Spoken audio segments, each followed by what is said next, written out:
강의 들어가겠습니다. 식사 맛있게 하셨습니까? 네. 그 차례표 보시면은 차례표 22페이지 그리스 문자로 해가지고 5, 6, 7인가요? 실제 현황과 등기부 기재의 불일치 부분입니다. 응? 그렇잖아요. 이거 전 시간에 얘기를 한 거예요. 한 건데 요는 예를 들어서 이런 경우도 있어요. A가 X라는 땅 위에 2층짜리 건물이 있는 거야. 그 등기부 등본상이나 건축물 대장상에서는 토지 대장은 맞지. 건축물 대장이나 건물 등기부 등본은 2층으로 돼 있는 거야.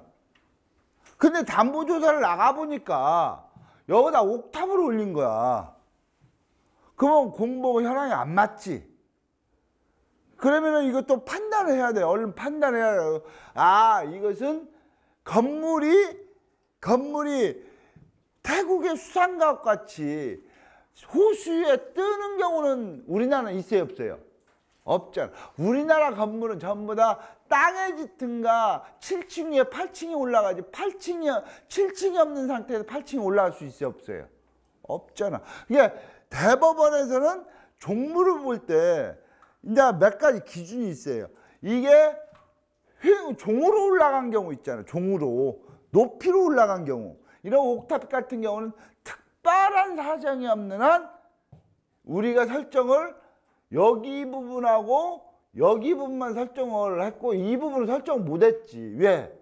표시변경 등기를 해가지고 그 건물 등기부 등본 표시변경 등기를 해가지고 표제부를 옥탑이 있는 것 같이 고쳐줘야 되는데 변경 등기를 안 하는 거지. 대부분은 않지. 옥탑만 그냥 올렸지.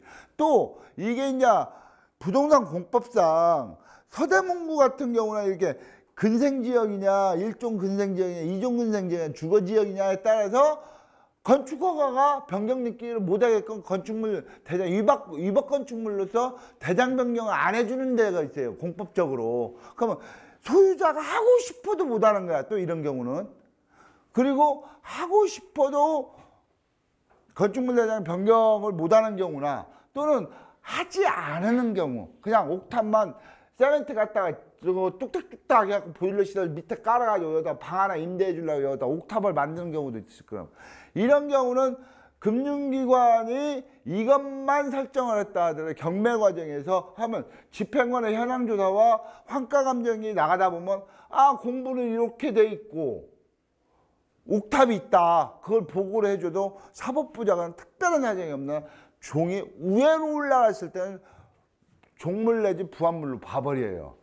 그러니까 경매는 어떻게 된다? 우리가 설정은 이렇게 했지만 여기다가 플러스 Y-옥탑까지 얹어주는 거지.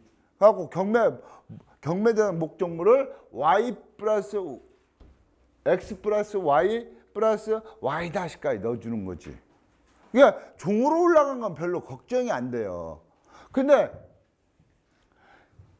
A가 X라는 땅 위에 건물을 이렇게 지었단 말이야. 2층짜리 지었는데 일례로 이런 문제가 있어요. 여러분도 오리집 같은 경우 식당 야외에 있는 그게 송추나 경기도 송추나 약간 양평이나 이런 변두리 쪽 뭐 행주산성에 있는 오리집 같은 경우 그런 터 위에 주건물이 있고 대개 보신탕집이나 이런 데 가면은 뭘 만들어 놨어요?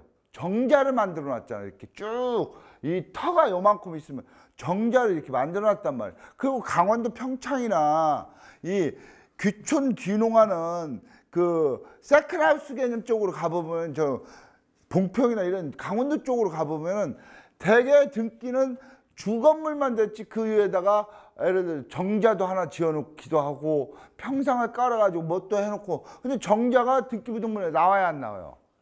안 나오잖아. 그러면 이 정자가 나중에 이 오리집 주인이 은행 돈을 못 갚고 경매를 할 때는 땅도 우리가 설정한 건 뭐야? 땅 설정했죠? 건물 설정했지? 근데 정자 1, 정자 2, 정자 3, 정자 4 정자만 있나? 또 다른 것도 있지. 이런 부분을 경매에 포함을 안 시켜버리면 어떤 문제가 있냐면은 낙찰자는 토지와 건물만 낙찰받았고 이 정자 부분은 낙찰 대상이 안 돼버리면은 이 낙찰자가 이 오리집을 승계해갖고 장사를 못 해먹을 거 아니야. 그러면 금융기관은 이런 정자 하나하나가 전부 다 매각 대상에 포함이 되게끔 노력을 하셔야 되겠지. 그렇지 않아요?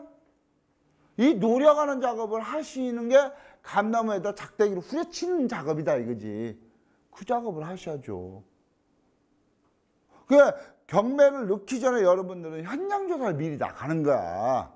그냥 나가가지고 그냥 사진 몇 장 찍어오는 게 아니라 뭐라고? OWELH. 왜 내가 경매를 넣기 전에 현장을 가보냐? 그 이유가 뭐다?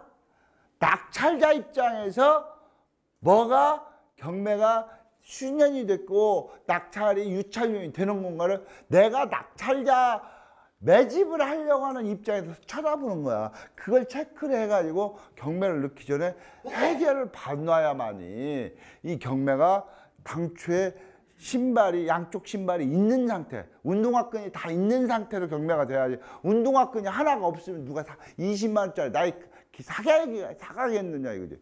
그 작업을 하세요? 제가 볼 때는 거의 안 해. 조합들. 그러니까 최초의 법사가가 15억이지만 9억에도 낙찰이 안 되지. 왜? 사용수익 처분에 지대한 사육중 가치기에 지대한 부동산을 사고 팔려고 하는 사람이 몇 가지를 갖고 있다? 세 가지 가치 있다고 했죠. 사용수익 가치, 보유 가치, 교환 가치. 근데 사용수익 가치에 지대한 영향이 있으니까 낙찰전 안 살라고 덤벼들 거 아니야. 그거 해결을 안 해놓고도 이거 그냥 유찰됩니다. 그렇게 보고해서는 여신팀장이 할 일은 아니지. 물론 대출이 기표 당시부터 이런 부분을 아까 소유권 확인서나 이런 것을 전부 다 징구를 받았고 향후에 여러분들 이렇게 생각하세요. 자 보세요.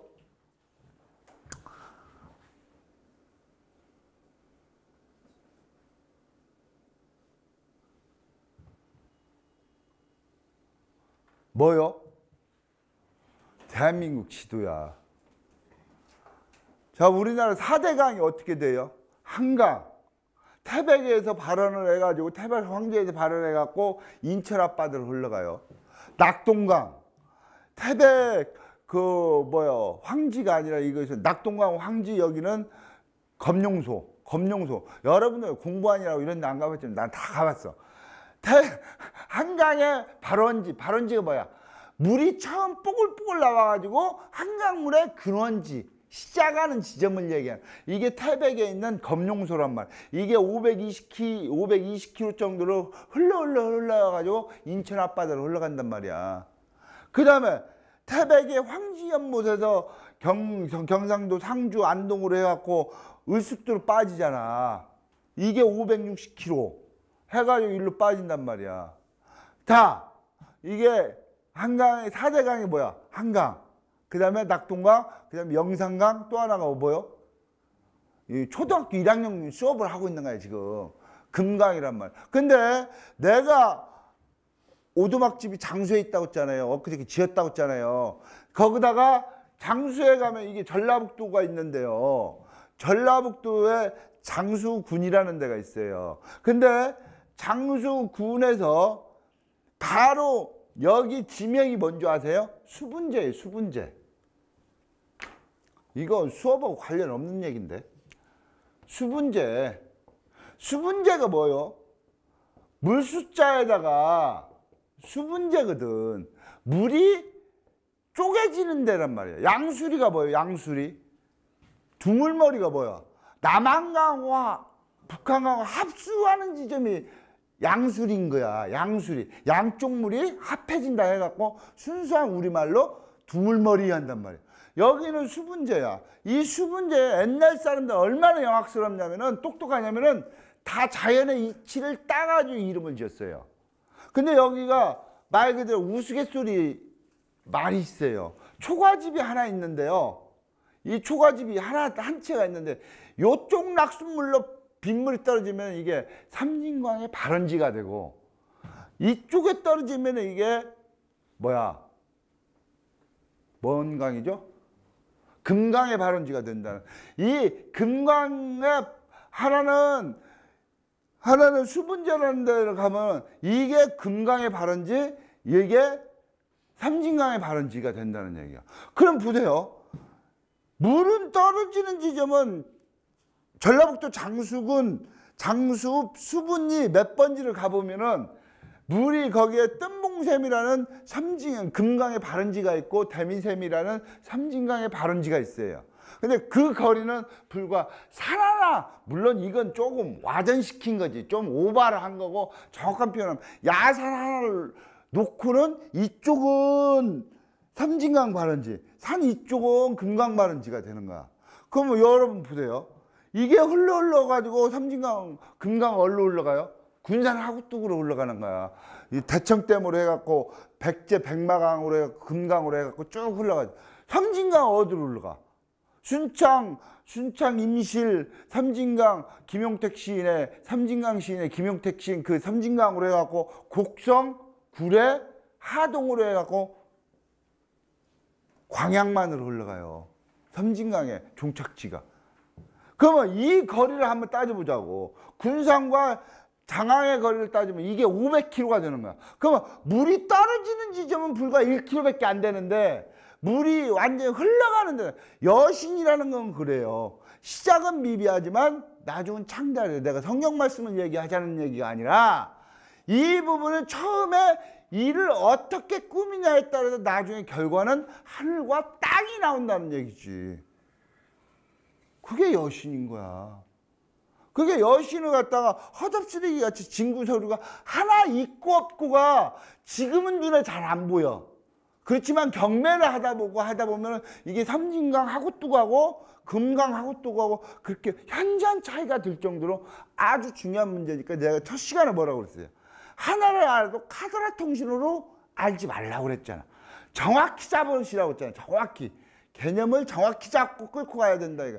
이걸 구랭이 담나무 같이 애매하게 끌고 가면은 자라가 소뚜껑이 되고 소뚜껑이 자라가 되는 거야. 여기까지. 그러니까 또 밥 먹고 또 왜 갑자기 이런 얘기를 했는가 모르겠습니다. 이 부분이 미리 현장 조사를 나가지고 종물 부분 포함이 되게끔 하시라는 이 작업은, 사례를 줘보고 몇 가지 사례를 우리 조합에 그룹에 넣어둘라. 그럼 내가 넣어줄게요. 넣어주긴 다 넣어준다면 내가 한 일을 갖다가. 근데 개념은 항상 경매 넣기 전에 이 종물과 부합물 부분을 챙기셔야 된다. 네? 됐습니까? 네. 요 정도 하고, 경우에 따라서 또 이런 경우도 발생해요. 지금 제가 여러분들한테 하는 얘기는 제가 픽션으로 제가 말을 지어내가지고 하는 케이스는 하나도 없어요. 전부 다 저한테 질문이 들어오고 제가 도와줬고, 실질적으로 저가 나서가, 의사가요, 환자들 다 고칠 수 있나요? 다 고칠 수 있어요? 의사가? 다 고쳐요? 내가 여러분들한테 불만이 있어요. 딱 아프면은 내한테 바로 SOS를 탁 쳐갖고 내 도움을 처음부터 받았어야 되는데 계속 할 때까지 딴짓거리를 하고 막 하는 거야. 그럼 나중에 먼 날, 야 1년 전에 내한테 전화하지 그랬냐 그러면 미안해서 참아 못했대. 바쁜 사람한테 미안. 그럼 1년 뒤에도 전화하지 말아야지. 논리가 그렇게 되잖아. 어차피 미안할 바야 빨리 미안해버리는 게 낫지. 왜 1년 전 2017년도에 내한테 전화 안 했어? 하면은 아이 감사님 바쁘시잖아요. 그럼 왜 오늘 왜 전화하는데? 나를 왜 더 힘들게 하냐고. 무슨 얘기인지 아시겠어요? 빨리 판단을 빨리빨리 해가지고 아 이것은 장유선이 도움이 필요할 것 같다. 그러면 운은행이 져준다고. 아 도와달라는데 안 도와줄 사람이 어딨어. 어? 나를 변호사법 위반으로 고발만 안 한다면 난 고발 안 당해요. 내가 뭐 조합에서 내가 사과깨짝을 얻어먹었어요. 뭘 먹었어요? 나는 그냥 무료 컨설팅인데. 그렇게 해야 된단 말이야. 그러면은 시큰해가지고 환자를 중증 환자를 만들어 놔. 갖고 이제 이러지도 못하고 저러지도 못하고 해놓고 나보고 와 살려둘래. 내가 뭐 다 살려줄 수 있나? 어떻게 살려줘? 안 되는 걸. 아까 말했듯이 삼진강물도 얘기했듯이 처음부터 그 초트를 단추를요, 와이셔츠 단추를 입을 때 언밸런스로 맸어요, 이걸. 그러면 그거 어떻게 해야 돼요? 다시 풀러가지고 다시 매야지. 언밸런스든 넥타이에 와이셔츠 그대로 입고 출근할 수 있어요? 못하잖아. 그건 변호사가 데려와도 안 되는 거야. 변호사는요, 팩트, 법을 볼 때 항상 신문을 본다든가 뉴스를 보면은 먼저 사실관계의 확정이 중요한 거예요. 확정을 시켜놓고 민사법이 됐든 형사법이 됐든 여기다가 법률 적용을 하는 거야. 근데 이 사실관계라는 게 뭐냐? 죽였는데 죽인 사실이 명백한데 변호사 할아버지를 붙여놔도 살인죄로 면합니까? 아니지. 이 변호사는 정상참작. 이 살인자가 태어날 때부터 양 부모가 이혼해가지고 정서적으로 불안 증세가 있었고 대인기피증이 있었고 공황장애가 있었고 그러기 때문에 이렇게 해갖고 이건 사회적 책임도 있다. 왜 또 이 죽인 사람한테만 책임 있냐?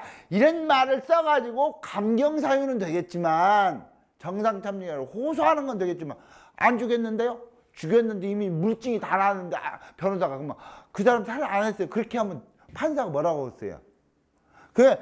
변호사라는 집단은 저 같은 사람은 조력의 집단이지 이 사실관계가 어긋장난 부분을 내가 고쳐줄 수는 없어요. 무슨 얘기인지 아시겠어요? 그러면 이 사실관계를 어긋장나지 않게끔 하려면 대출 심사하고 접수하고 여신심이 하는 여러분들이 이건 여러분들의 몫이다 이거야. 이걸 내한테 맡겨놓을 수는 없지. 경미한 부분 같은 경우 뭐 이걸 지금 시점이 늦지 않은 부분은 내가 어떻게 해갖고 도움이 되겠지만 사실관계 예를 들어 근저당권 설정계약서도 한정근저당이나 그거 특정시키고 인감도장 찍어놓으라고 했잖아요. 그거 하나도 안 해놨어. 안 해놓고 나보고 이걸 포함시켜서 경매를 넣어둘라 이거야. 그럼 내가 전천후인가? 안 되는 거 안 되는 거다 이거지. 이런 경우가 있어요.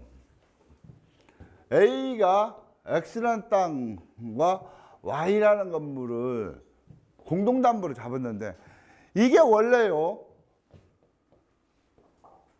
제 얘기 잘 들으셔야 돼요.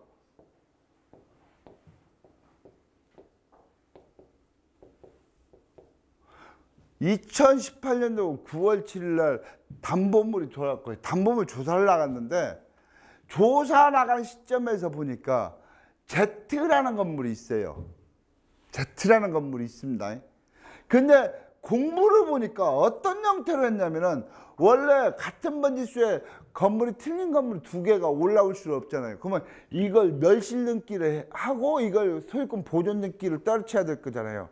근데 개 중에는 어떤 사람들이 있냐면은 이걸 멸실 등기, 구건물을 멸실 등기하고 이것을 소유권 신축 건물에 보존 등기를 해야 되는데 이것을 표시 변경 등기를 하는 경우가 있어요. 표시 변경 등기, 다시 말해서 표제부에 있는 구조나 면적이나 재질을 이 건물, 이 등기부를 살려놓고 표시 변경 등기를 한단 말이에요. 표시 변경, 건축법에서요, 여러분들 신축, 개축, 재축, 대수선, 리모델링 다 구별할 줄 아세요? 나도 몰라 이거. 어디까지 해야 이게 리모델링이고 이걸 어디까지 해야 재축이고 이거 어디까지 해야 재축이고 이게 아주 아리까요. 그게 이게 막말로 하면 좀 그래. 그 답 얘기는 안 해요. 그러면은 이 부분이 표시 변경 등기의 요건이 뭐냐면요. 신구 건물간의 동일성이 인정되는 한도 내에서만 표시 변경 등기를 해야 돼요. 그러면 하다못해 표시 변경 등기는 주심부가 있어야 되고, 주심부가 종전의 건물이 철근 콘크리트다. 그러면 철근 콘크리트고 까대기 벽체만 고치고 하는 이런 부분, 신구 건물 간의 동일성이 인정이 될 때는 표시 변경 등기를 하고 바로 해도 무방해요. 근데 예를 들어 구건물은 철근 콘크리트인데 이건 경량식 판넬 구조란 말이에요. 예를 들어서. 그러면 신구 건물에 우리가 그 현장 안 가봤어요. 애측이 드는 거지. 이거 싸그리 밀고, 현실적으로는 싸그리 밀고 경량식 판넬 구조를 다시 찐 거야. 무슨 얘기인지 아시겠어요? 그러면 이 구조관이 아니면은 그 부분이 현황과 공부가 현저하게 틀리다. 그러면 퀘스천 마크를 찍어봐야 된단 말이야. 거기서 분명히. 야, 이게 원래는 구건물 멸실 등기하고 신축 건물은 보존 등기 하는 패턴으로 가야 되는데 표시 변경 등기만. 자, 보세요. 금융기관의 담보를 잡을 때요. 공부를 어디에다 중심을 두고 잡아요? 여기다 놓고 잡죠. 이 건물은 지금 지구상에서 떠났어요? 안 떠났어요? 지구에 없지. 지구에 있는 것은 지금 여기에 있는 거야. 근데 공부는 이것 중심으로 있는 거야. 그러면 지구에 없는 담보물을 잡는 거야. 무슨 얘기인지 아시겠어요? 허무인이라고 있잖아요. 허무인. 자, 보세요. 사람이 죽었는데요. 사람이 죽었는데 사망신고 안 한 사람한테 주민등록증 발급하는 거나 마찬가지야. 이해하시겠어요? 그런 현상이 발생이 돼요.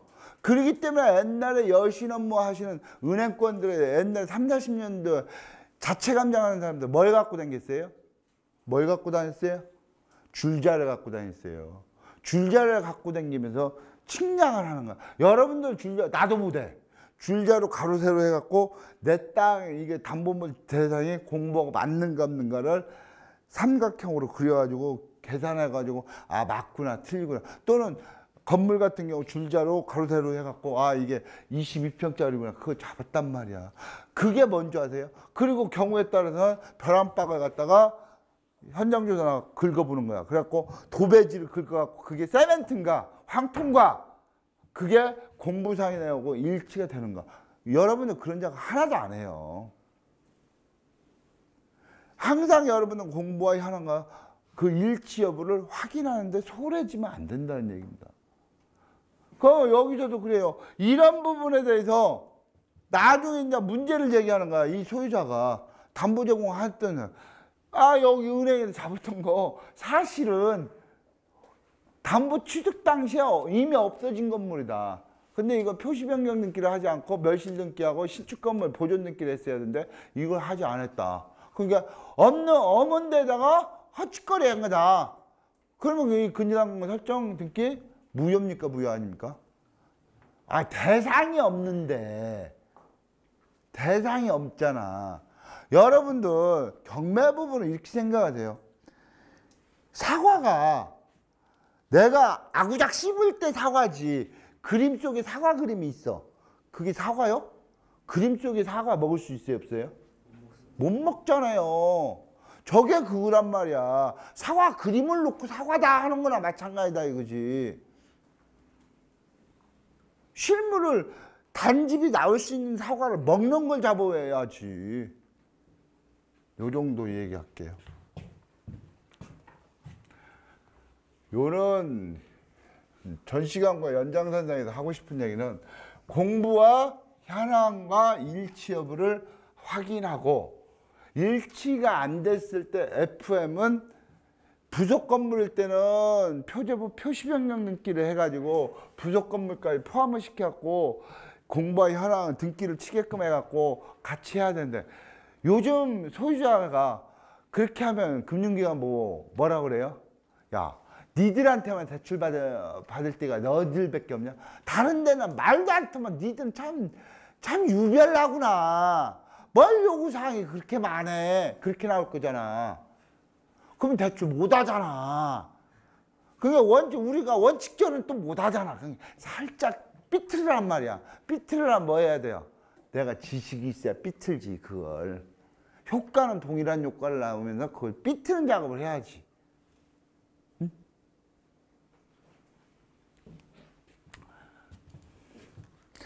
끝냈어요. 289페이지입니다.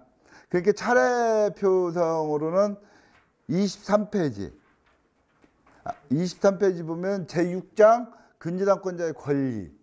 근저당권자 권리는 두 가지 있다고 했잖아요. 교재에서는 배당받을 권리, 우선변제권 권리, 그 다음에 하나 뭐가 있어요? 경매 청구권 권리라고 했잖아요. 근데 경매 청구권이 있다는 게 결국 우선 나는 두 가지로 얘기했잖아요. 자, 권리 부분 별도로 얘기하지 않아도 돼요. 다 얘기했어요. 예? 그러면 근저당권자가 침해를 받았을 때, 근저당권자가 침해를 받았을 때, 권자가 침해를 받았을 때 구제 방법. 근저당권자가 구체적으로 침해를 받는다는 게 뭐가 있어요? X부 A가 X라는 땅과 Y라는 건물을 허름한 집이 있었는데 이거 공동담보로 X와 Y를 공동담보로 근저당 설정했단 말이야. 근데 금융기관의 동의 없이 이 건물을 임의적으로 멸시를 한단 말이야. 멸시라는 방법도 여러 가지죠. 아니 태풍 누사가 와가지고 은행권에 담보 제공한 지리산 옆에 있는 누사가 와가지고 싹 쓸어갔어. 건물을. 그럼 건물 없어지지. 또는 오늘 저녁에 불 나가고 건물이 없어질 수도 있어. 또는 내가 고의적으로 건물주가 부숴버릴 수도 있어. 또는 이게 불법 건물이니까 함양군청이 와서 행정대집행으로 해갖고 부술 수도 있어. 그런 경우 있잖아요. 그러니까 부수는 거, 이게 현실적으로 부서졌을 때, 부서진다는 의미에서 봤을 때 근저당권 침해가 오는 거야. 왜? 담보물을 잡을 때 이것은 5억으로 받고 토지는 5억으로 받고 이 건물을 1억으로 받고 6억으로 받는데 1억짜리 실물이 없어져 버린 거야. 등기부에 관해 있어. 건물이 있는 걸로 되죠. 실물이 없어. 여러분들 낙찰 받을 때 공부에 있지만 실물이 없으면은 여러분 사요? 이게 자동차 경매에서 그게 여러분들 대출해 줄 때 자동차 담보 대출을 하지 말라는 이유가 여기서 나와요. 토지 건물은요 있는 자리에 있어요. 그렇잖아요. 자동차 저당법에 의해서 자동차 을구에다가 저당 설정하고 자동차 대출을 해주는 조합들 있죠.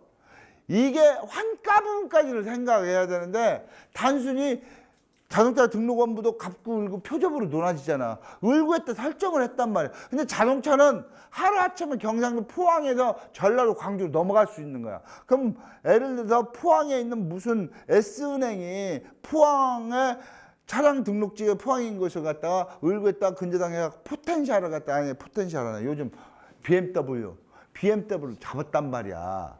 BMW를 잡았는데 BMW 소유자가 돈 안 갚어. 돈 안 갚으면 BMW 경매를 내야 될 거 아니나. 장매를, 자, 여러분들 과속운전을 한다든가 했을 때 압류딱지가 들어오는 건 일도 아니야. 그렇잖아요. 돈 안 내면 그냥 어느 날 갑자기 차량 등록원부터 딱 뛰어보면 닥지 옛날에 내가 한참 왔으니까 13건이 올라가 있더라고. 그냥 계속 출장 다니면서 막 160km로 막 다니다 보니까 뭐 차량 위반으로 이게 딱지 된. 딱지 붙이는 건 문제가 아니단 말이야. 그러면 왜 지방자치단체에다 압류딱지를 붙여놓고 실질적으로 그 자동차를 경매를 못하는 줄 아십니까? 왜 그럴까? 어? 왜 그러는 거야? 그러면 왜 은행에서 을구에다 근저당 설정해놓고 실질적으로 자동차 경매를 못하는 이유가 뭔데? 자동차는 움직이는 거람. 등록 원부에다 올리는 건 이해가 안 되는데 이건 경매, 자동차 임의경매를 하면요. 판사가 뭐냐면 임의경매 개시결정 떨어뜨려주면 바로 인도명령까지 같이 떨어진단 말이야. 인도명령을 떨어뜨리면 인도명령 결정들을 봐주고 집행관 사무실에다 인도집행 신청을 해야 된단 말이야. 그러면 집행관은 그 인도명령 집행 신청을 받고 결정일 날부터 14일 이내에 집행을 해야 돼. 14일 이내에 집행을 못하면 그 결정서가 실효가 되는 거야. 권리가 딱 그냥 배터리가 14일치만 있는 거야. 배터리가 15일이 되는 순간에 배터리가 없어져 버리는 거야. 그러면 14일 이내 집행관이 그 저기 대구지방법원 포항지원 집행관 사무실에 집행을 들어가는데 이놈의 차가 조선 팔도로 왔다 갔다 하는데 근데 그 집행관은 집행 권한력이 어디까지만 있어요? 포항지방법원 지원관내까지만 대구만 넘어가도 빠져시 보고도 집행부 아니 그 옛날 GSA 비무장지대 있잖아요. 거기 영화 보면 그러잖아. 아니 간첩이 저쪽 북방에서 넘어가면 여기선 금방 보이는데도 못 잡아오잖아. 뭔 얘기인지 아시겠어요? 이 집행관도 업무 영역이 다 정해져 있단 말이야. 그러면 이게 차가 영천에서 대구 쪽으로 넘어가면 그때부터 못 잡아. 그리고 이 사람이 사업하는 사람이 아침 일찍 집행관 몇 시에 출근해요? 집행관 사무실? 9시에 출근해요. 그러면 8시에 출근해갖고 여수로 간다든가 포항에서 뭐 기장으로 간다든가 부산으로 움직이는 통근 예를 들어 운전사 뭐 멸치장사라고 봅시다. 그러면 그거 어떻게 집행해? 그럼 14일 넘어가면 인도명령 집행이 안 돼. 그러니까 그것은 지방자치단체에서도 이것을 실질적으로 집행하는 움직이는 건 집행하기가 그렇게 인도명령 절차라는 절차가 부동산 절차하고 틀려가지고 그 부분이 또 하나 있기 때문에 집행한. 그러면 금융기관 종사자는 대출이 나갈 때 이 생각을 항상 하셔야 돼요. 담보물을 잡을 때 이 담보물이 채무자가 안 갚았을 때 어떻게 할 것이다라는 업무 프로세스. 다시 말해 환가 절차 업무 프로세스가 내 머릿속에 있어야지. 그냥 잡아진다고 해서 잡을 게 아니라 내가 아까 뭐라고 했어요? 담보물을 왜 잡느냐? 만약을 위해서. 그 만약을 위해서 안 갚아줬을 때 어떤 프로세스를 끌고 왔다는 그 생각이 머리가 있으면은 담보 자동차 근저당 함부로 잡을 게 아니지. 근데 그런 부분은 아무 생각 없이 그냥 아무 생각 없이 가는 거야. 그러니까 빵빵빵빵빵빵 터지는 거야 이게. 빵빵. 어? 그게 금융기관 종사자는 항상 자 야구에서요. 캐쳐 투수가 캐쳐할 때 볼을 던질 때 그냥 마구잡이로 잡아요. 저기 캐쳐 사인 받고 던져요. 사인 받고 던지잖아. 직구를 던지든 슬라이드를 던지든 커브 슬로 커브를 던지든. 자 그럼 캐쳐를 가만히 쳐다보세요. 직구를 던질 때는 볼을 던지기 전에 미리 밑을 어디다 딱 대고 있잖아. 그러면 여러분 볼이 직구는 빨리 오지만 커브 같은 경우 이렇게 곡선을 타고 오잖아. 그 공의 궤적을 캐쳐는 알고 있는 거지. 여신도 마찬가지야. 이 볼이 저쪽에 떠가지고 내한테 넘어올 때 어떻게 넘어올 건가를 내가 그 궤적을 내가 판단하고 있어야 되는데 그 궤적을 하면 패스트볼 나와. 패스트볼 나오면 1루에 있는 사람은 그라운드 홈런이 돼갖고 홈이 돼버리면 그 게임 저앉아. 치잖아. 아 치매. 이 현실적으로 이 건물이 없어졌단 말이야. 그러면 여러분들 한 가지 물어볼게요. 이 건물이 태풍 루사가 왔던 매미가 와서 본인의 의사와 무관하게끔 없어지든 본인가 의사가 개입이 돼갖고 없앴든 이 부분에 여기에서 금융기관의 근저당의 건물 부분에 이미 있어요 없어요? 설정돼 있어요 없어요? 설정돼 있잖아. 설정돼 있는 건물을 멸실 등기를 할 때 금융기관 동의서가 들어가야 돼요 없어도 돼요? 에?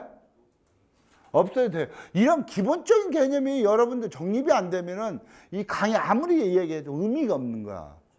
자, 우리가 X와 Y를 갖다 같이 공동근저당 설정했지. 몇 월 달에 설정했어요? 5월 달에 설정했단 말이야. 태풍은 몇 월 달에 왔다? 9월 달에 온 거지. 그럼 설정 등기는 등기부등본에는 이 S금융기관의 근저당이 설정돼 있잖아. 근데 현물은 어저께 태풍 루사가 와가지고 이 건물이 흔적 없이 완파가 됐잖아. 그러면 완파가 됐다고 해서 등기소에 있는 등기부등본이 금방 고쳐지나? 이 소유자가 멸실등기 신청을 해야 될 거 아니야.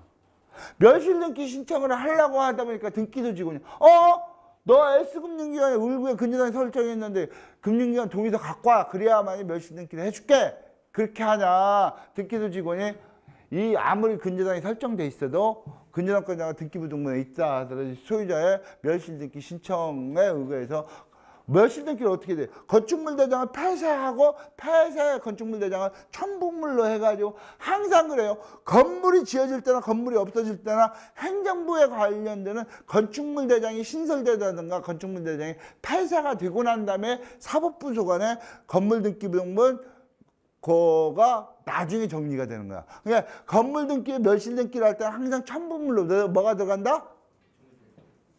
건축물 대장, 폐쇄 대장이 들어가야지. 그럼 보존 등기를 할 때는 어떻게 해야 된다? 건축물 대장, 신설 대장이 들어가야지. 그래야 보존 등기가 되지. 예? 그렇다면 그러면 이때 멸실 등기 해줘야 안 해줘요? 옛날에 91년도까지는 안 해줬어요. 금융기관 동의서를 갖고 오라고. 근데 이미 없어졌어. 가만히 정부도 가만히 생각해보니까 이미 없어진 거야. 이걸 멸실등기 안 해줬다고 해서 누사에 없어진 건물 다시 돌아오나? 대장이라는 건 공부의 현실을 일치화시키는 게 목적이란 말이야. 이미 건물은 없어졌는데, 그러기 때문에 91년도 애기를 바꿔가지고 아무리 을구에 근저당이 설정됐다 하더라도 현실적으로 건물이 없어지면 이 건물 소유자가 멸실등기, 건물 폐쇄대장을 넣어가지고 멸실등기 신청하면 말소등기를 해주게끔 돼 있어요. 그러면 우리 담보면 1억 날라갔지. 그렇잖아요. 이거 금융기관 어떻게 해? 건물 다시 갖고 와라 할 수 있나요? 건물 다시 갖고 와라 하면 갖고 와지나? 이건 결국 어떻게? 담보면 보증권을 행사할 수밖에 없어. 다른 담보를 가져와라. 근데 이 사람 다른 담보 갖고 올까 안 갖고 올까? 안 갖고 오지. 그러면 우리는 이 자녀 담보물을 가지고 경매를 할 수밖에 없지. 물권적 청구권에 이 한계가 있죠. 그렇잖아요. 내가 정작 얘기하고 싶은 얘기는 이 얘기를 하는 게 아니라 그게 근저당권의 물권적 청구권에 대해서는 현실적으로 없으면 담보물 보증권을 행사하든가, 그렇지 않으면 보증권을 행사하지 했는데도 불구하고 채무자가 이행을 하지 않으면 기한 상실시켜갖고 경매를 한다든가, 또는 누사로 해가지고 이게 없어지면 정부 재난지역으로 해갖고 문재인 정부에도 돈 줘야 안 줘요? 그걸 갖다가 이제 물상대권을 행사하든가. 에? 근데 재난보험금 재난특별지역으로 해갖고 문재인 정부가 시혜적으로 주는 돈이 물상대 대상이 되는가 안 되는가는 나도 법률을 찾아볼 필요는 있다. 이 정도. 그러면요, 이거 한번 생각해 보세요. 지금 여신업무 방법서, 이거 여신업무 방법서를 감정적으로 폄훼하는 건 아니에요. 자꾸 이제 이게 우리 부장님께서 장유성 감사 강의한다니까, 감사님 강의하면 중앙이 여신업무 방법서 하도 뭐라고 했다니까, 이게 제발 좀 그 얘기 좀 하지 말래. 여신업무 방법서 나쁘다, 이게 개선점이 많다라는 얘기를 하지 말래. 지금부터 얘기하는 거죠. 감정적인 폄훼가 아니라 논리적으로 한번 여러분들 생각을 해보시라는 얘기입니다. A가 땅을 갖고 있어. 이걸 S금융기관에서 담보 제공할 때 S금융기관이 근저당 설정을 하고 지당권 설정을 하죠. 네? 그런데 지금 2008년도부터 금융기관이 설정 비용을 누가 부담해요? 금융기관이 부담하죠.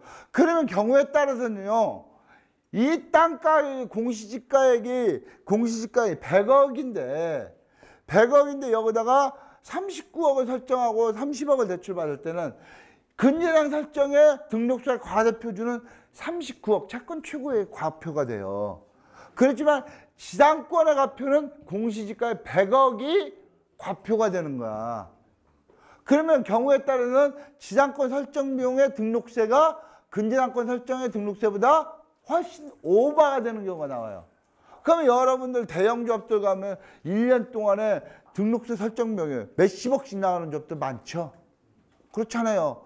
그러면 우리가 지당권 설정 등기를 이 근저당권 침해 부분하고 연관시켜서 이 얘기를 하는 거예요. 이것을 설정할 실익이 있는가? 이거 고민해 봐야 돼요. 산삼 왜 먹어요? 비싼 산삼. 건강하려고. 크게 얘기하세요. 자, 우리가 산삼을 먹는 이유가 뭐예요? 건강하려고 그래요. 자강을 하려고 한단 말이야. 근데 산삼을 먹고 건강하지 않고 약발을 못 받는다면 산삼 먹을 필요 있어요, 없어요? 지상권이라는 설정 비용이 몇 천만 원 들여가지고 이 약발을 못 받는다면은 지상권 설정할 의미가 있어요, 없어요? 그러면은 우리 여기 여러 금융기관 종사자들이 와 있는데 우리 조합에서 지상권을 설정을 해가지고 토지주가 임의적으로 거기다 나무를 심는다든가 건물을 올리는 것을 방지를 시켜가지고 지상권의 약발을 받아본 조합 한 조합도 없네. 약발 못 받아보셨어요? 받아본 적이 없죠. 모든 금융기관의 관성의 법칙이다. S은행이나 K은행이나 모든 분주. 이 지상권이라는 게 뭐냐. 아까 제가 어저께 그런 얘기를 했잖아요. 물권은 8대 물권이다.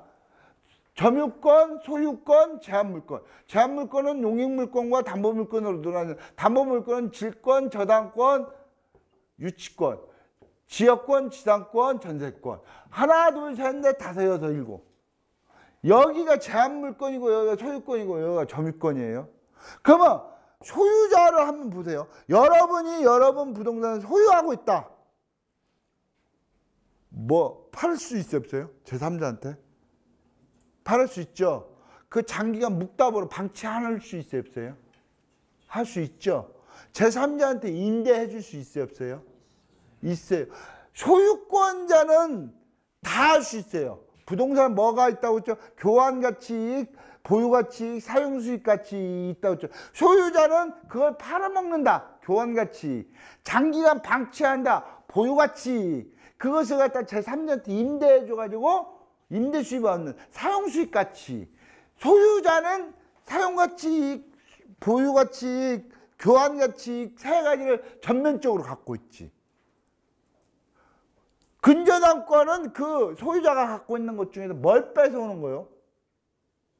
교환가치이익을 뺏어오는 거야. 나중에 안 갚았을 때 경매해가지고 현금화로 돌릴 수 있는 교환가치이익을 근저당권자가 뺏어오는 거야.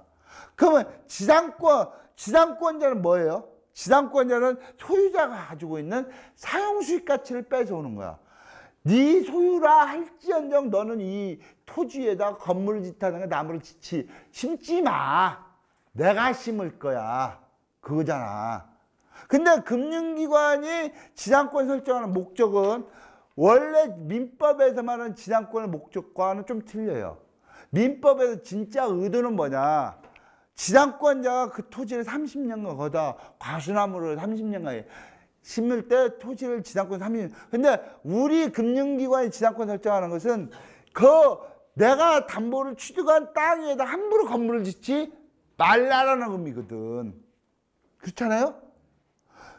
건물이 그 이유는 뭐예요? 건물이 지어지다 말았을 때는 차라리 나대짓는 것만치도 못하기 때문에 담보물이 훼손이 되기 때문에 담보물의 훼손을 방지하기 위해서 지상권을 설정하는 거야. 맞습니까? 그게 금융기관이 설정하는 것은 담보물을 보존하기 위해서 설정하는 거지 담보물을 이용하기 위해서 하는 건 아니다 이거야. 맞잖아요. 그러면은 우리 건축자금 대출 있죠? 후치담보 있잖아요. 먼저 대출해주고 나중에 건물 보존등기 하면 신축 건물 추가 담보 약정서 만들죠? 그거 봐요. 그러면 우리가 나대지에서 지상권과 약정지상권과 근저당 설정하고 또 토지사용신청서를 써준다는 얘기가 돼. 아유, 금융기관이 지상권을 설정할 때는 언제고 그 토지에 위에다 건물 지어도 된다. 토지사용 승낙은 이게 논리적 모순이 되나요? 안 되나요? 논리적 모순이 돼야 안 돼요. 자, 또 하나. 논리적 모순 100% 되지. 논리적 모순. 그리고 지상권을 설정했다는 얘기는 이 담보물의 위에다가 건물도 짓지 말고 나무도 심지 말라는 의미잖아. 그러면 이 지상권자가 실질적으로 건물주가 토지주가 거기다 건물을 올려버렸어. 무단으로 올렸을 때 이 지상권자가 이 부분을 제거시키는 작업이 이미 저 나무 심은 거 뽑아버리면 돼야 안 돼요. 왜 내가 지상권 설정했는데 아무리 네가 소유자지만 여기다가 내 지상권 토지에다가 왜 네가 나무를 심어? 뽑아버리면 돼야 안 돼요. 안 되지. 자력구제가 된다고 그랬어요? 안 된다고 그랬어요?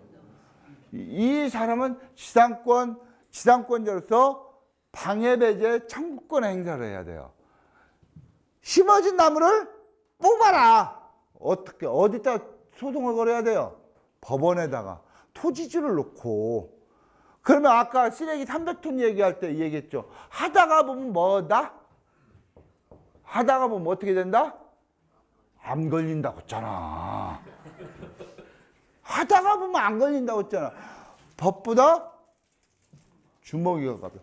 그러면은 자력구제가 안 되면 이 지상권자는 갖다가 점유이전금지 가처분 해야 되지, 또 시설물 철거에 뭔 소송을 해야 돼. 계속 하고 이 절차를 계속 밟아가야 된단 말이야.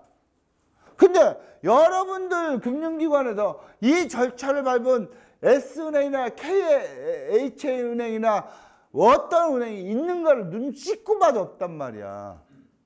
그러면 이 지상권은 서서히 퇴장 준비를 할 때가 금융 업무에서 퇴장. 이게 왜 이런 현상이 벌어지냐면 해방 이후에 일본법을 그대로 하다 보니까 금융기관이 습관적으로 해왔기 때문에 이런 문제가 발생하는 거야. 퇴장 준비를 해야 돼요. 자, 이 부분이 세상살이요. 자, 가만히 생각해 보세요. 이거 옛날이요. 옛날. 지금 얘기 아니야. 괜히 또 이것 갖고 미투 같은 얘기 하시면 안 돼요. 옛날에 대감들이 1첩, 2첩, 3첩까지 있었단 말이야. 심형경은 4첩, 5첩까지 있었지. 홍길동이가 서울 자식이에요? 본처 자식이에요? 서자장시란 말이야. 그러니까 뜻은 머리는 좋고 뜻은 큰데 이것을 극복이 안 되니까 활빈당을 만들어가지고 서방정토를 만들겠다고 한 거 아니야. 그러면 인류의 역사에서 본처 자식이 문제 일으킬 소지가 많아요? 서자가 문제 일으킬 소지가 많아요? 건물이요. 지상권이 설정되어 있는 데다가 건축 허가를 받아가지고 지어지는 부분이 나중에 금융기관에 연맥일 것 같아요. 말 그대로 무단으로 막 거기다 비닐하우스 설치한다든가 무단으로 저기 임시 경량조 건물 어느 경우가 금융기관 연먹일 것 같아요?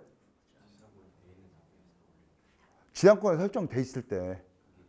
어차피 건축법상 그건 건축법 여러분들은 건축법 부분도 내가 할 얘기가 많아요.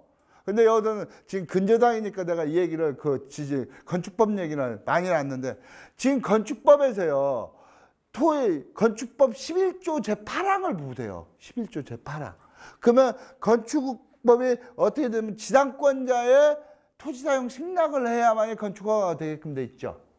그렇게 돼 있는 게 아니라 그게 지금 지방자치단체들의 관행이야.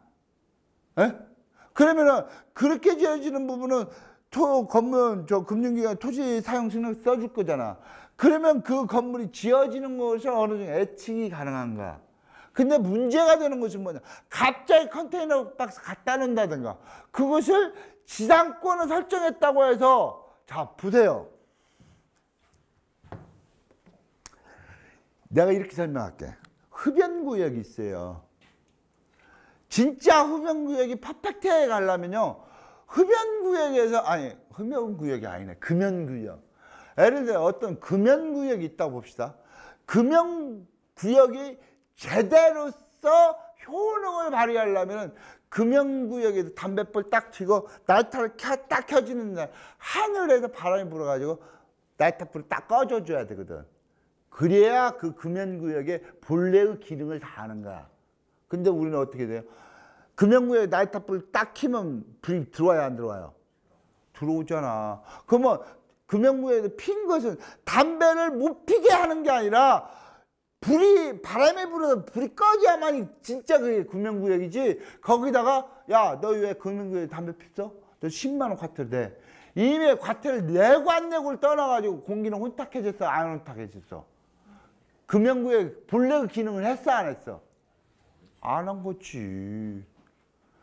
지상권이라는 게 원래 금융기관 의도대로 되려면 지상권에 설정되는 집을 지으려고 하면 땅이 안 들어가야 되거든.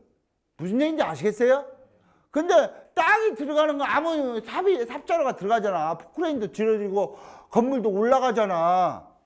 그러면 무단으로 지어졌을 때는 아무리 금융구역 표시를 해놨다 하더라도 담배 빠끔빠끔 피면은 벌금 낸단 말이야.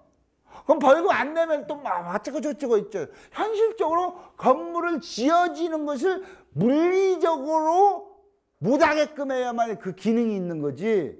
실질적으로 물리적으로는 지어지고 법리적으로는 방지한다. 이 절차, 법리적 절차를 밟으려면 얼마나 시간이 걸리냐 이거예요. 그럼 불법 건물이 됐든 정상 건물이 됐든 지상권의 기능은 거의 없다라고 보여진다 이거. 그렇잖아요.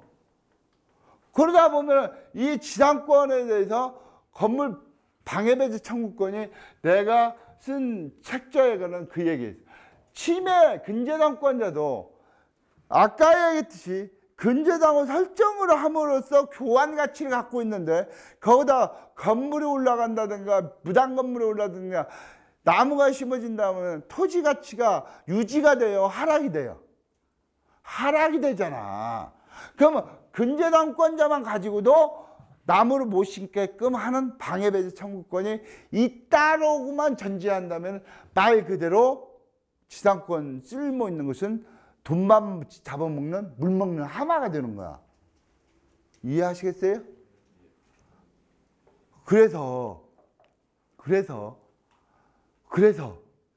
제가 주장하고 싶은 얘기는 우리 조직만큼은 나대지가 됐을 때 지상권 설정을 전면적으로 하지 말자.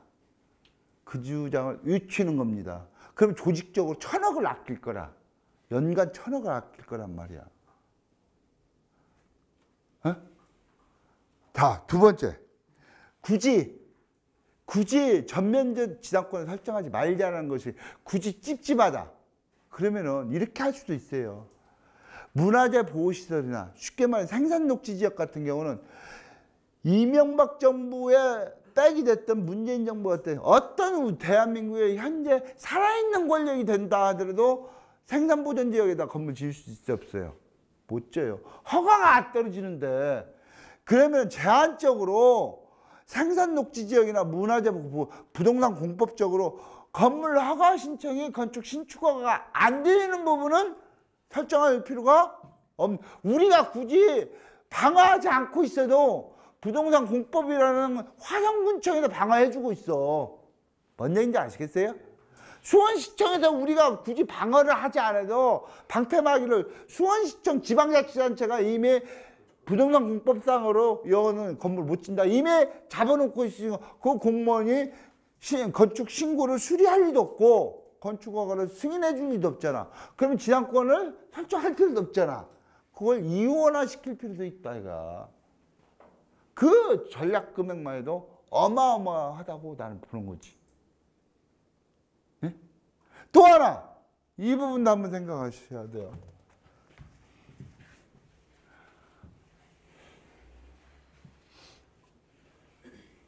근데 우리 검사 중앙에서 검사 나오면 왜 현황은 낮은데 왜 여기다 지상권 설정 안 하십니까? 지적하죠? 통탄할 일이지. 통탄할 일이야. 지상권을 설정 안 했을 때 불이익이 뭔데? 이 얘기를 해 주셔야 될 거 아닙니까?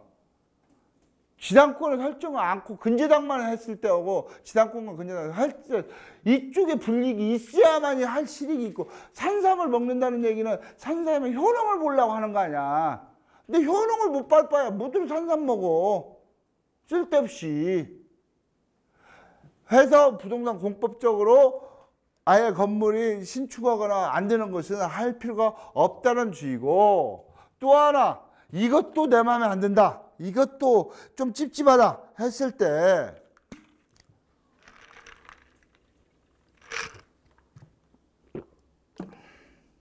이것도 생각하세요. 우리가 내가 나중에 설명을 드릴 거예요. 지상권에는요 2가지가 있어요. 약정지상권이 있고 이걸 등기지상권이 있어요. 여기에 법정지상권이 있어요. 이 법정지상권 민법 366조를 얘기하는 거거든요. 이 여기 지상권, 등기지상권은 민법 200조 근처에 있어요. 200조? 198조 소유부분, 200조, 용익물권. 한 250조 근처에 있어, 이게. 조문이. 1118조 조문 중에서. 그러면은 등기부등본, 내가 첫 시간에 얘기했던 등기부등본에 나와 있는 건 이거고, 이건 등기부등본에 안 나온다고 그랬잖아요.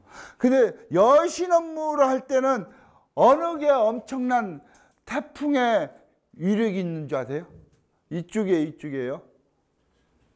이쪽이에요. 내가 그랬잖아요. 눈에 안 보이는 게 더 파급력이 크다고 했잖아요. 법정지상권은 등기부등본에 안 나타나요. 근데 이게 낙찰자 입장에서 사용수익을 제한시키는 아주 암적인 존재거든. 이건 나중에 설명을 드린다는 얘기를 했잖아요. 그러면 이 부분인데 이것을 다시 빼오면은 지상권이 있고 일부 지상권이 있고 일부 지상권, 그 다음에 구분지상권이 있어요. 이걸 특수지상권이라고도 하거든. 이 지상권이라는 것은 제1번에서 말하는 지상권이라는 것은 토지가 500평이 있을 때 500평에다가 전부 다 설정하는 게 이 1번을 얘기하는 거예요. 1번, 2번, 3번이거든요. 그러니까 통상적으로 500평에 대해서 지상권 설정하는데 공시지가가 50억이라고 봤을 때 50억이 과표가 돼갖고 등록세를 납부해야 되겠지. 근데 이 부분은 뭐냐? 구분지상권은 뭐냐? 예를 들어서 내가 경상북도 고령에 내 전답이 1000평이 있어. 근데 한전에서 그 위로 고압 철선이 올라가는 거야. 선화부지가 되는 거지. 무슨 얘기인지 아시겠어요? 고압 철선이 올라간단 말이야. 그러면 우리가 민법상의 부동산 소유권은 어디서 어디까지다? 인간이 지배할 수 있는 땅부터 내가 지배할 수 있는 하늘까지야. 그게 내 능력상 지배를 내가 8,000m까지 내가 지배할 수 있다. 만약 1m, 1000m까지, 아니, 10,000m까지 지배할 수 있다. 그럼 비행기도 못 지나가게 할 수 있어. 왜 내 땅 항공으로 지나가? 근데 인간이 내가 1km 이상에 있는 비행기를 못 지나가요. 내가 지배를 할 수가 없잖아. 그게 비행기가 지나가서 뭐라고 않지. 그렇지만 한전에 고압 철선을 갖다 그거 오려면 백혈병도 많이 걸리고 어쩌고 저쩌고 이 얘기가 될 수 있잖아. 그늘이지면 벼 이삭이 안 여물잖아. 그러니까 갖다가 이 부분에 한전에서 선화부지를 타인의 토지에다 올릴 때 뭐 하냐? 구분지상권 설정하고 그 지료를 토지주한테 주는 거야. 그러니까 한전의 선화부지 같은 경우는 구분지상 특수지상권 해갖고 지상 30m에서 지상 50m까지 반경 몇 미터로 해갖고 이렇게 지나갑니다 해가지고 그 설정 등기부등본 안 봤어요? 보셨죠? 이거 있죠. 그 다음에 또 하나 뭐가 있어요? 지하철 땅 100m 밑으로 올라간단 말이야. 여기 광교 신분당선 같은 경우가 그래요. 이게 건물 밑으로 들어간단 말이에요. 건물 밑으로. 그럼 건물 소유자는 땅을 지배할 수 있는 땅 100m 밑에다 지상권을 설정하면서 한국교통공사는 그 땅 주인한테 뭐 해줘요? 구분지상권을 설정해줘요. 그러면 땅 주인은 한국교통공사로부터 뭘 받아요?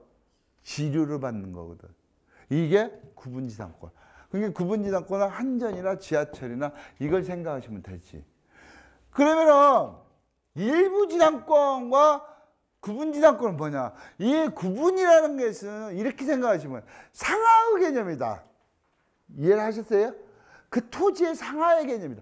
일부라는 것은 상하의 개념이 아니라 이게 종의 개념이, 구분은 종의 개념이라면은 일부지상권은 횡의 개념이야. 근데 학자들이나 유수한 법을 하는 사람 또 이런 말을 해야만 리얼한데. 이건 뭐냐, 1000평이 있는데 1000평 중에서 일부만 지상권을 설정한다는 개념이야. 그렇잖아요? 그러면 예를 들어서 이게 우리 담보물로 들어왔단 말이야. 이게 토지가액이 10억이야. 공시지가액이. 여기다가 3억 9천을 설정하고 갑이라는 금융기관에서 대출을 해주고 싶은 거지. 이렇게 했을 때 3억 9천이 근저당 과표가 되지만 이건 공시지가액이 10억이니까 10억이 과표가 될 거 아니야. 그랬을 때 나는 이 토지가 1000평이라고 본다면 100평만 지상권을 설정하겠다. 그러면 과표가 얼마가 될까? 1억이 되겠지. 예? 그러면 지상권 설정 비용이 안 돼. 이게 가능하냐? 가능하냐? 현행 부동산 등기법 66조 지자에 보면 지상권의 일부 지상권, 다시 말해 구분 지상권이 아니라 일부 지상권을 설정할 수가 있다라고 돼 있어요. 있다라고. 전세권 같은 경우도 우리가 플로어가 공간이 100평인데 내가 여기다가 칸막이로 거기다가 쫙 까는 데다가 일부만 지상권 아니 전세권 설정하는 경우 많이 봤잖아요. 그와 마찬가지로 아까 내가 제한물권은 용익물권과 담보물권은 용익물권, 지상권, 지역권, 전세권, 이쪽은 유치권, 질권, 저당권이라고 했잖아요. 이 용익물권은 일부 전세권 설정이 가능해요. 이 담보물권 쪽은 일부의 근저당을 설정하는 거 허용하지 않아요. 일물일권주의가 성립하는 거야. 여러분들 이거 착각하시면 안 돼. 공유지분에 대해서 설정하는 거 아니냐. 그거하고 내가 일부라는 개념은 하늘과 땅인가. 공유지분이라는 것은 관념상에 1000평을 두 사람이 공유하고 있다. 그 500평씩 논아서 갖고 있다는 그 개념이 아니라 1000평이라는 그 권리, 1이라는 권리를 50%씩 1000평에 갖고 있다. 그 의미야. 그러니까 공유지분에 근저당 설정되는 거 아닙니까? 그렇게 대한 질문하면 안 된다. 일부의 근저당에 대해서 설정할 수가 없다지. 토지의 일부의 근저당 설정하는 거 봤나요? 건물 등기부 표제부에 있는 건물의 일부에 대해서 근저당 설정할 수 있나요? 안 된다. 근저당은 공유지분에 설정하든가 집합 건물 같은 경우는 좀 틀리지. 집합 건물은 301호만 근저당에 설정할 수 있잖아요. 그 집합 건물 소위 말해 관리가 일물일권주의의 특례이기 때문에 그게 가능하다 이거야. 그러니까 근저당은 토지 건물 일부에 대해서는 설정할 수 없다. 대신 사용물권 같은 지상권이나 전세권은 일부에 대해서 설정할 수 있다. 그러면 전세권 같은 경우 일부에 대해서 전세권 설정할 때 지금 부동산 등기법 도면도가 들어가야 돼요. 총 80평 중에서 오른쪽부터 20평 이런 식으로 해서 도면도가 뭐 측량기사가 와갖고 막 건축사 사무실에 그렇게 그리는 그런 도면도가 없어도 돼요. 그냥 백지 A4용 요쪽에다 총 길이 12m, 세로 9m. 이 중에서 피끔 딱딱딱 쳐갖고 요 부분 3m, 2m 이렇게 하고 피끔 딱딱딱 치갖고 이걸 첨부물 부동산 등기 첨부물로 들어가면 일부 전세권 등기가 가능하다 이거죠. 지상권 설정도 가능. 근데 저도 지금까지 부동산 등기법상 일부 지상권이 설정된다는 게 법문상에 있지만 내가 등기부등본상으로 본 적이 한 번도 없어. 저도 저번 주에 봤어요. 결국은 저번 주에 지금 내가 그 얘기를 하는 거예요. 나도 저번 주에 처음으로 본 거야. 그게 모 은행에서 그걸 하더라. 거기는 알박기를 하는 거야. 1000평이면 이쪽에다 하는 게 아니라 중간 센터에다가 잡는 거야. 건물이 이제 용적물 건폐율하고도 연관이 이 가운데다가 총 1000평 중에서 도면도 이게 이제 도면도라고 한다면은 이렇게 이게 A4 용지라면은 50m, 40m 이렇게 그랬을 거 아니야. 그러면 이쪽에다 그러는 게 아니라 여기다가 이렇게 도면도로 이렇게 해갖고 여기 40m, 여기 10m, 여기 20m. 그러면 여기가 몇 m야? 총 40m 중에서 이쪽에서 떨어진 게 10m, 이쪽에서 떨어지면 이 뭐 여기는 어딘가 특정이 될 거 아니야. 이렇게 여기서도 이 길이가 50m 하니까 여기 20m, 여기 20m 하면 이 길이가 10m만 설정한다는 게 특정이 될 거 아니야. 이렇게 하고 도면 들어가고 일부 지상권 설정해 갖고 실질적으로 지상권 설정 비용을 몇 천만 원, 몇 억씩 아낄 필요는 있지 않겠느냐. 에? 그러면 이 업무를 누가 하셔야 되겠어요? 응? 조직의 몇백억 손실비용을 누가 막아줘야 되겠어요? 저는 제 입으로 이 얘기 안 해요. 내 얘기를 하면 저거 녹음되는데. 에?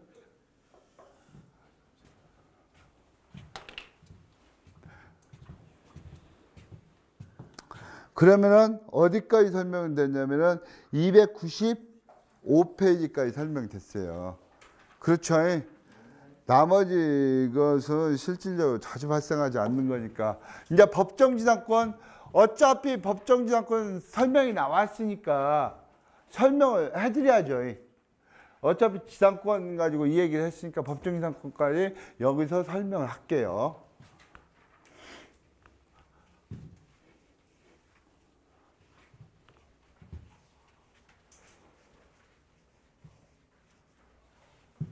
민법 366조.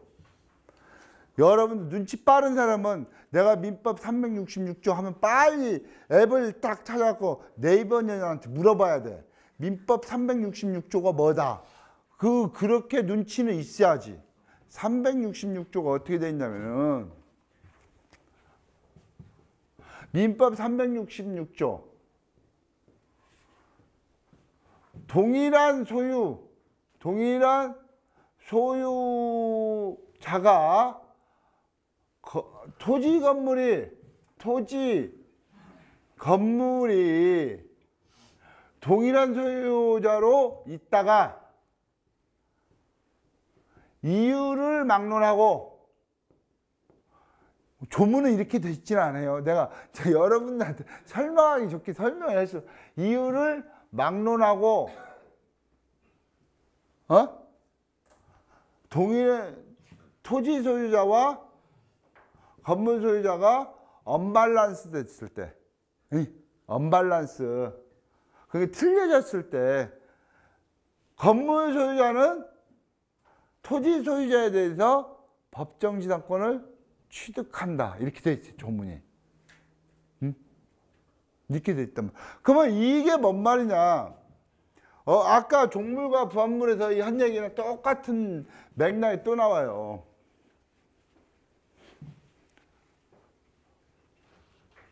자, 보세요. A가 X라는 땅과 Y라는 건물이 있고 Y-라는 옆에 간이 창고가 있어요. 근데 이건 믿음기다, 믿음기가 아니다. 이건 믿음기지. 이건 등기지. 그러면 금융기관이, S금융기관이 설정할 때 X와 Y를 설정할 수 있죠. 근데 Y1을 Y-는 설정할 수 있어요, 없어요? 설정을 할 수가 없잖아. 등기가 안 나와 있으니까. 그러니까 이것만 설정을 했단 말이야. 이 사람이 연체를 해. 그러니까 S은행에서 경매를 한단 말이야. 이게 사법부 장관이 매각물권명세서를 작성할 때 이것은 여기에 종물로 볼 수가 없다. 독립된 건물로 봐야 된다. 해가지고 매각 대상에서 X, Y 이렇게 해주면 얼마나 좋겠습니까? 누이 좋고 매부 좋지.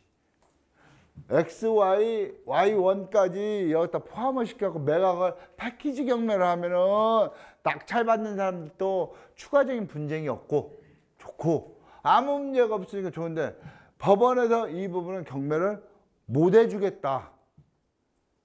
니들이 설정한 것은 X, Y만 설정했지 Y1은 설정하지 않았지 않느냐 하는데 그대로 진행이 됐어. 그대로 진행이 돼가지고 X는 누가 낙찰받았다? B다. Y는 누가 낙찰받았다? B다. Y-는 여전히 누구 소유로 있다? A로 있다 이거지. 응? 그러면 이 사람은 B는 아까 철거, 시설물 철거하고 헷갈리시면 안 돼요. B는 야, 내 땅에다가 내가 여기다가 빨리 수원대학교 앞에 있기 때문에 이거 밀어버리고 나는 원룸을 짓고 싶은데 이 Y1이 있었단 말이야. 그럴 때 이 사람이 B가 A를 상대로 했고 시설물 철거 및 토지 인도 소송을 넣는단 말이야.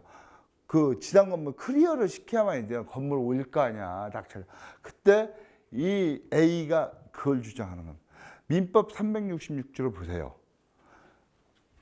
동일한 소유자로 있다가 이유를 막론하고 토지 소유자와 건물 소유자가 틀려졌을 때 건물 소유자는 토지 소유자한테 법정지상권을 취득한다는 얘기는 내가 이 건물을 부시지 않을 권리, 이용할 권리가 있다라는 얘기입니다. 그러면 여기서 이 B는 시설물 철거 및 토지 인도 소송에서 해봤자 변호사 할아버지를 붙여놔도 B가 승소할 수 있다 없다? 없다. B는 이미 법정지상권이 성립되어 있는 건물이 있는 것을 혹을 달고 낙찰을 받은 거야. 그렇기 때문에 여러분 지지옥션이나 구독션이나 이런 거 보면 법정지상권 성립여지 있음 또는 법정지상권 성립여지가 불분명하나 이런 상태가 있습니다. 여러분도 그런 거 보자. 매각물권명세 보면 유치권 신고는 돼 있으나 유치권 성립 여지는 불분명함. 뭐 이런 식의 표기가 있잖아. 그러면은 이 사람은 이 법정지상권이 언제까지 되냐? 30년간이야. 그러면 이 사람은 당초에 수원대학교 앞에다가 원룸텔 지려고 한 의도가 전부 다 뿌개지는 거야. 에? 그러면 이 건물이 법정지상권이 성립되는 경우는 어떤 경우냐? 건물이 법정지상권이 성립되는 경우는 금융기관이 설정할 당시에 있음에도 설정하지 못한 경우. 이해하셨어요? 금융기관이 설정할 당시부터 건물이 저온창고가 있었음에도 그 부분에 대해서 공동담보를 설정하지 못한 경우가 법정지상권이 성립이 되는 거야. 그러면 이런 경우도 있겠지.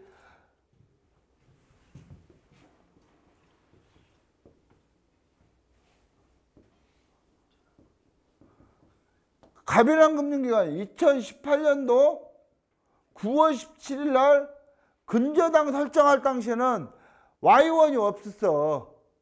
이때는 없었다고. 근데 설정하고 난 다음에 이 옆에 이 건물 Y1이 들어찬 시점은 언제냐? 2019년도 2월이야. 그 경매는 언제냐? 2019년도 10월에 경매가 된 거야. 그러면 금융기관이 설정할 당시에서는 Y1이라는 게 없었어. 그러면 더 이상 금융기관 잘못이 없잖아. 봐봐요. 이 경우하고는 틀려요. 금융기관에 무슨 페널티를 주겠다는 얘기냐. 이 S은행한테. 니들은 담보를 잡을 때 민법 366조에 의거해서 이 미등기가 있으면 여기에 대해서 철거를 하게끔 한다든가 보존 등기를 하게 한다든가 부속 건물 등기를 하게끔 해가지고 이 부분이 현황과 공부에 전부 다 일치가 되게끔 해가지고 담보를 잡아야지. 야, 현장 나가보니까 미등기가 Y1이 분명히 있었는데 금융기관 니들 보완 조치 뭐 했어? 그러니까 민법 366조에서 금융기관한테 페널티 주겠어. 페널티 준다는 내용이 뭐예요? 이 부분을 낙찰받은 B가 바보지. 뭔 얘기인지 아시겠어요? 법정지상권이 성립했음에도 불구하고 낙찰받은 이놈이, 그러면 통상에 저같이 법률에 기본하는 사람은 이게 시가 평당 500짜리 시가 200에 낙찰 받겠어요, 안 받겠어요? 사용수익에 지대한 영향이 있는 옵션이 있는 땅을 내가 낙찰 받겠어? 난 안 받지. 그러면 낙찰가격이 떨어진다는 얘기는 배당 재원이 적어진다는 얘기야, 적어진다는 얘기 아니야. 쓰리 쿠션을 때리는 거야. 금융기관에서 쓰리 쿠션을 유찰 요인가 되어가지고 금융기관을 쓰리 쿠션을 돌려서 때리는 거지. 무슨 얘기인지 아시겠어요? 그러니까 금융기관 페널티 먹으라는 얘기지. 근데 이 경우는 금융기관이 설정할 당시에 미등기 건물 당초부터 없었단 말이야. 없는 걸 어떻게 설정해? 그 뒤에 설정이 된 거지. 설정 한 뒤에 좋은 창고가 지어진 거야. 이때는 이 지어진 부분에 대해서 다시 여기 이게 글씨를 자 보세요. 이 경우하고 이 경우를 구분을 할 줄 알아야 돼요. 이거를 구별할 줄 알아야 여러분들이 이렇게 디테일한 부분 아시아 자라와 소뚜껑을 구별할 줄 안다는 얘기지. 이 경우는 미등기가 있었음에도 설정하지 아니한 경우고, 이건 설정할 당시에는 없었는데 그 사이에 담보 취득하고 S은행에서 담보 취득하고 경매하는 그 인터벌인 그 2년 사이에 지어진 거야. 이건 법정지상권이 성립이 안 돼. 그렇기 때문에 경매 과정에서 X, Y만 경매가 되고 Y 부분이 경매 대상이 아니었다고 보면 이 조건은 설명이 똑같이 들어가잖아. 근데 이것은 B가 A를 상대로 했고 Y1을 철거 조정하면은 B가 진다고 그랬지.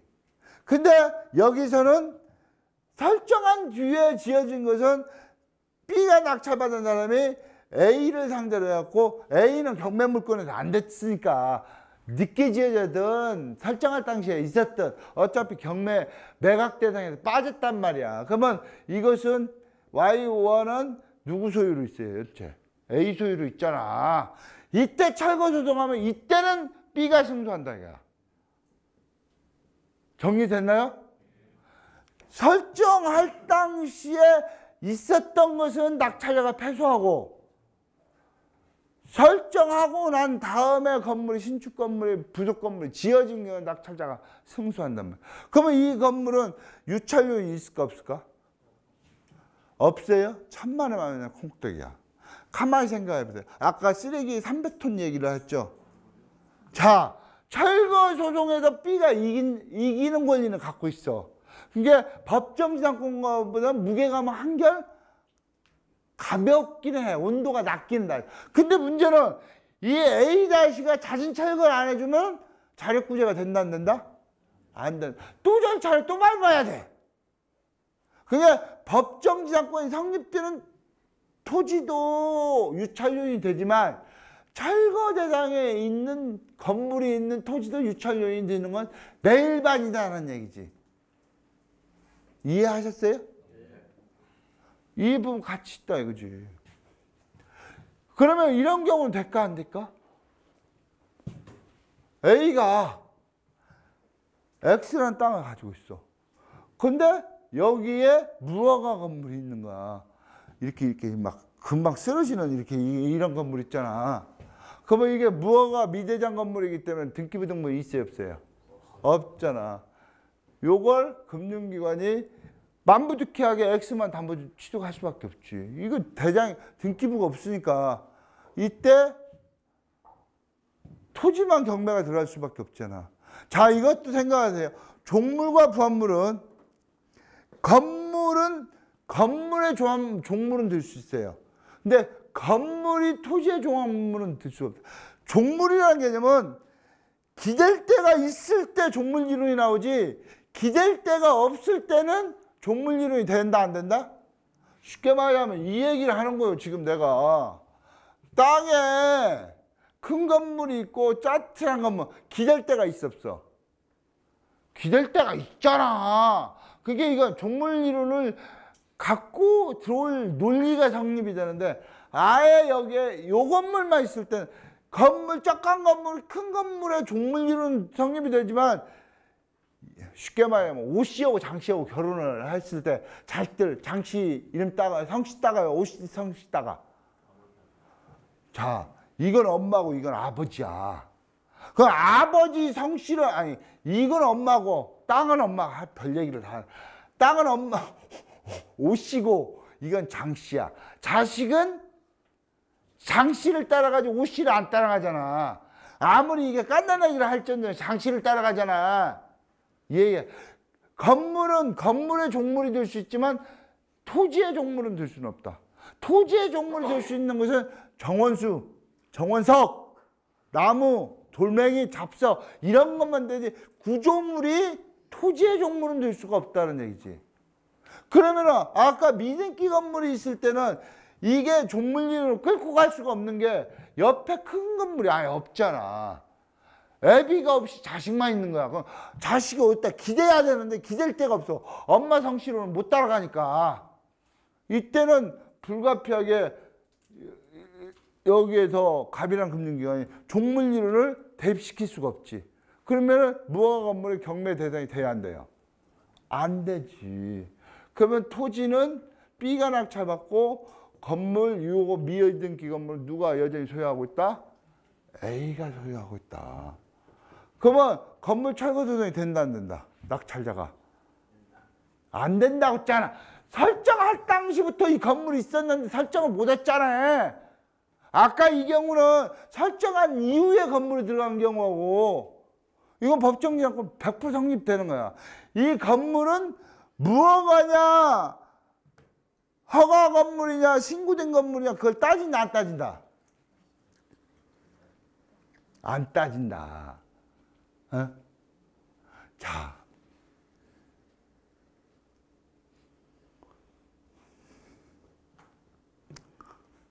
유부녀하고 유부남하고 불륜을 해. 결혼식이라는 세리머니도 아니고 혼인 신고도 안 했어.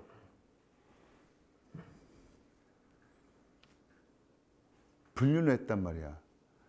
여자가 임신할 수 있어요, 없어요? 응? 가능하죠? 젊은 남녀가 결혼식이라는 세레모니를 했어. 근데 합방을 안 했어, 한 달간. 여자가 임신해야 안 돼요. 여러분들의 구조를 내가 바꿔주는 거야. 여러분들 머리의 구조를 바꿔주는 거야. 여러분들은 윤리적인 거, 생리적인 거, 신체 구조적인 거 이걸 믹싱을 시켜놓고 있는 거니까 이게 헷갈려 버리는 거야. 이게 무허가 건물이 허가되지 윤리적으로는 허가도 안 됐지만 실질적으로 임신이 된다고 했잖아.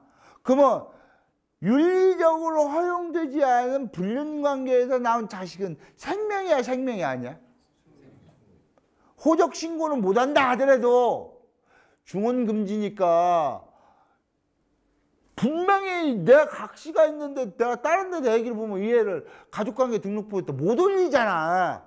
못 올린다고 해서 이게 생명이야 생명이 아니야? 생명이잖아. 무허가 건물이라는 게 건축물 대장이 없다라는 개념이지 건물이 아니다라는 개념이 아니라는 얘기를 내가 여러분들한테 하는 거야 지금. 무허가 건물, 미등기 건물 이런 부분이 건물이 아니다 기다. 건물이다. 단 건축법상 허가를 안 받았을 뿐이라 이거지. 내가 저번에 지금 유튜브에 있는 동영상에도 그런 얘기 있잖아요. 만약에 구조물을 시내에다 수원 시내에다 설치할 때 수원시장의 동의를 받게끔 조례가 있다고 봅시다. 근데 어떤 사람이 그 조례를 무시하고 화성행궁 앞에다가 철골 구조물을 딱 설치했어. 그냥 택시기사가 저 애는 수원시청 염시장의 동의를 안 받고 한 구조물이기 때문에 구조물이 아니야 하고 택시 액셀을 딱 받고 100km 쫙 가. 부닥쳐 안 부닥쳐? 허가 안 받던 구조물인데 구조물 아니잖아.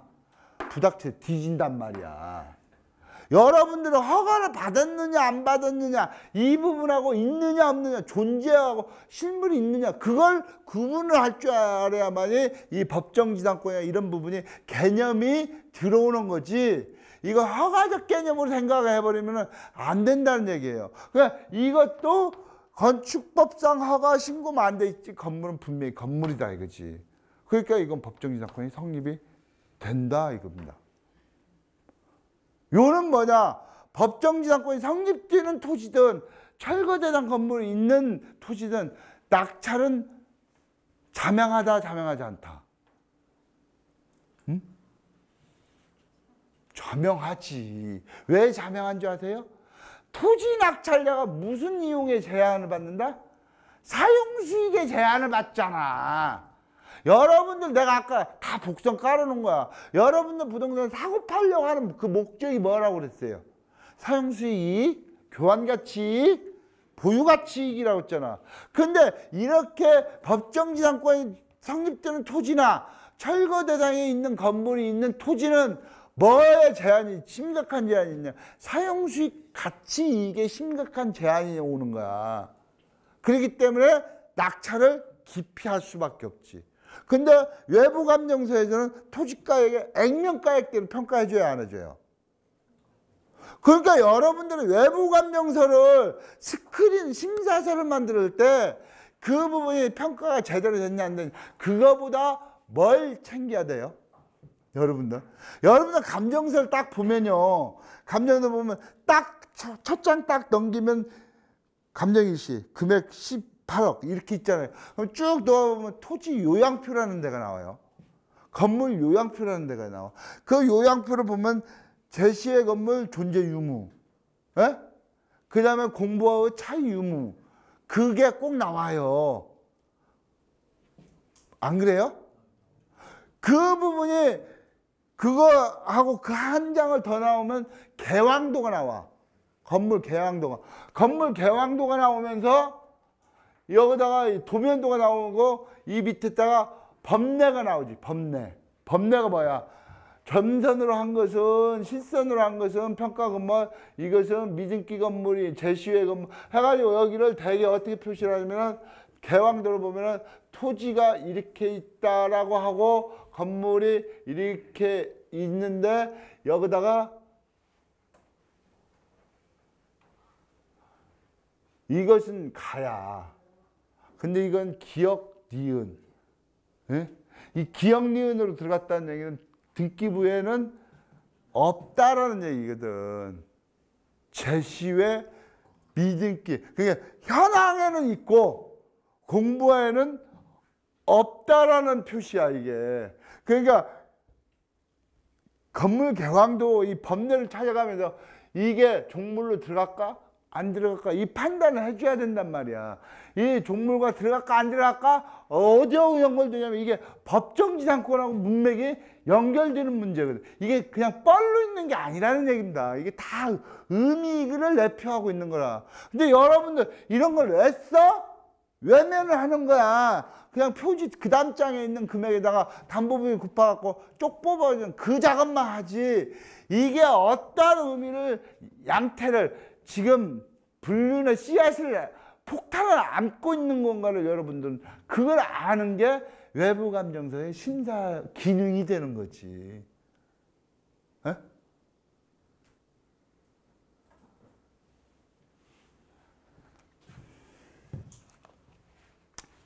외부감정서는요, 제 유튜브에 있는 130분짜리 거기에서 뭐가 있다고 그랬어요? 130분짜리에 감정평가와 담보평가의 차이점에 대해서 2시간 동안 설명해 놓은 거 있고, 외부감정서의 기능의 한계도 거기다 언급을 해놨어요. 다.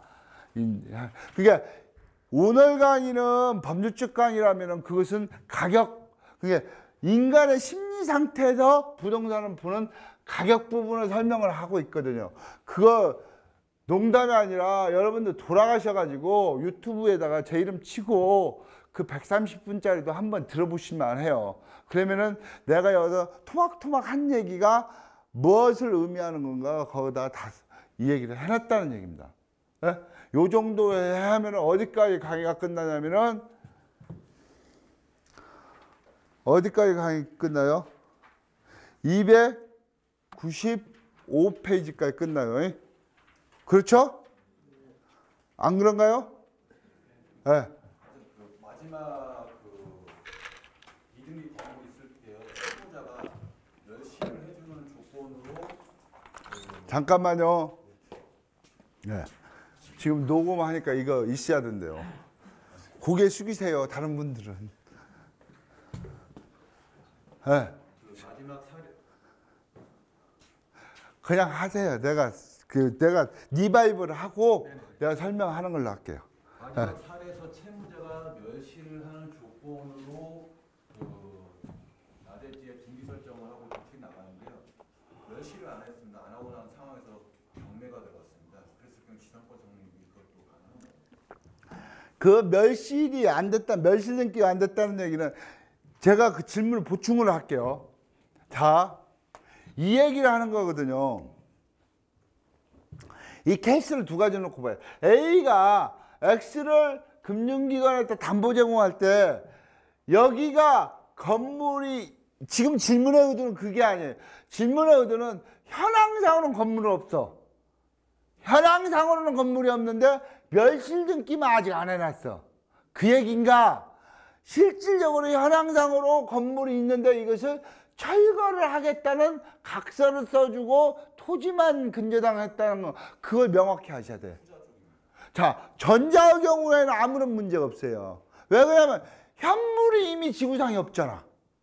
그러니까 법정지상권에 개입될 여지가 없고 철거 소송의 객체가 이미 없어진 거야. 실물이 없으니까, 공부상으로만 살아있으니까. 그러니까 그때는 철거 소송이나 법정지상권 대상이 더 이상 검토할 문제가 아니란 말이야. 근데 지금 질문이 이거단 말이야. 여기에 무허가 건물이 있다는 얘기입니다. 이걸 이 금융기관이 FM적인 업무를 하려면 야, 이것을 건축 허가를 받아가지고 건축물장 만들어가지고 보존등기 떨어가지고 통상의 방법까지 공동담보로 이렇게 설정을 해야 되는 게 100점이야. 근데 이 사람이 뭐라고 얘기하냐. 아이씨, 여기 지어진 지 50년 됐거든. 지금 와서 이것을 보존 등기 하려면 그 등기소 웃어버려. 그리고 나도 그렇게 할 만까지는 없어. 그러니까 내가 이것을 멸실이 아니라 철거특약을 내주겠다. 철거특약을 내가 언제까지 철거를 해줄 테니까 그걸 믿고 토지만 근저당 설정해라. 근데 이 사람이 화장실 들어갈 때고 나올 때고 마음이 베낀 거야. 철거, 그게 멸실 등기 특약이 아니라 철거 이행 특약이겠지. 정확한 명칭은 철거 이행 특약이 안 지켰을 때 법정지상권 문제가 되냐 안 되냐, 철거를 할 수 있느냐 없느냐, 그거 설명해 드릴게요. 이 종이떼기는 아무런 의미가 없다. 결론부터 얘기합니다. 철거 특약서는 종이떼기에 불과하다는 얘기를 결론부터 얘기를 합니다. 결론부터 얘기하고, 그 이유는 철거 특약서는 사문서입니다.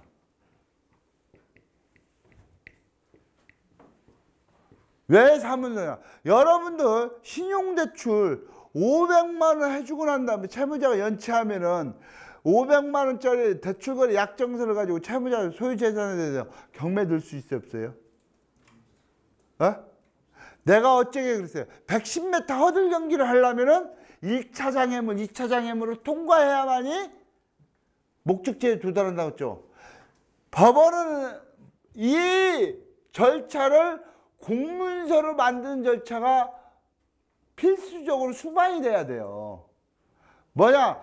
사문 대출거래 약정서는 개인과 법인이 지들끼리 한 사문서, 개인 간에 한 사문서이기 때문에 이 공문서를 만드는 작업이 뭐냐면 집행권의 획득 절차야.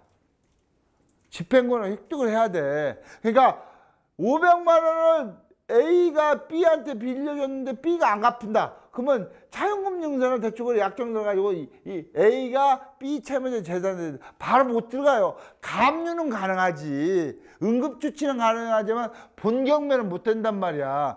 본경매를 하려면은 판사로 하여금 너는 얘한테 500만 원 받아라 하는 판결문이 있어야지. 이 판결문을 획득하는 절차가 뭐냐? 집행권은 획득 절차라는 용어를 쓴다는 얘기입니다. 그러면은 철거특약서는 이걸 가지고 철거를 집행할 수가 없어요. 왜? 뭐죠? 사문서죠. 그러면 이것을 효력을 발생을 시키려면 S금융기관은 이 당초에 철거특약서를 상대로 해갖고 철거특약 확인 소송을 해야 돼요. 이 사문서를 공문화서를 시키는 작업을 해야지. 무슨 얘기인지 아시겠어요? 사문서를 공문서로 화시키는 그 집행권의 획득 절차를 밟아야지. 이 철거특약 사무실가 자력구제 된다 안 된다? 안 된다. 이 철거특약 특약서를 가지고 수원지방법원 집행관 사무실에다 이 철거특약서 본인이 직접 A가 직접 진짜 자필로 쓴 거거든요. 하고 이거 갖고 철거 집행해 주대. 그럼 집행관이 웃고 있네. 웃기고 있네. 그렇게 나온단 말이야. 이 획득 절차가 없는 한 아무런 의미가 없다. 그러면 이 철거특약 소송하는데 이게 여기가 말 그대로 나같이 법을 요리조리 많이 알아. 그러면 이 사람하고 소송하는 몇 년 걸린다? 3년. 3년 걸린다. 철거특약 확인 소송을 이겼으면 금융기관 승소하겠죠. 승소한단 말이야. 또 아까 300톤 쓰레기 얘기 그대로 리바이벌 되는 거야. 다시 철거특약 확인소송 받았고 철거 단행 집행 신청해야 되고 그 작업을 하는데 집게 들어와야지. 이제 한 3년 그때 이 사람이 그 금융기관 자연이면 뭐가 걸린다? 암이 걸리지. 스트레스 받아가지고. 철거특약 안 된다. 아무런 의미가 없다. 두 번째, 여러분들 각서, 약정서, 특약서, 계약서, 확약서 뭐 이런 말이 엄청 많아요. 그러면 카스 저울에다가 각서하고 계약서하고 카스 저울이 뭔지 아시죠? 그것다 이렇게 딱 잰단 말이야. 똑같이 저울이 평면으로 있을까? 각서 쪽이 무거워가지고 이렇게 계약서는 위로 올라가고 각서 부분은 저울에서 밑으로 내려갈까? 똑같은 거야. 내가 동수원신협 상임감사나 고등학교 친구한테 요성이나 우리 집에 가서 아버지나 사람이 변해? 그냥 다르네요. 여러분들의 머릿속에는 뭔 생각을 갖고 있냐면 특약서, 확약서 이렇게 되면은 어딘가 모르게 발음이 세니까 효과도 세다는 착각을 갖고 있는 거지. 아무런 다 똑같은 거야 이거. 이행각서, 뭐 신체 포기각서, 이래로 민형사 포기 이재지 않게 하는 확약서 다 똑같은 거야. 자, 근데 여기서 결정적인 측면이 하나 있죠. 나중에 저기에서도 얘기했지만 유치권에서 시할 시간 대인적 효력과 대물적 효력을 아셔야 돼요.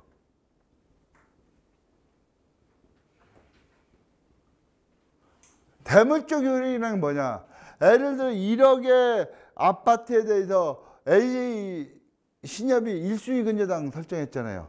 그러면 아파트 소유자하고 A신협 사이에 계약서, 근저당 설정 계약서를 맺어가지고 그거 했잖아요.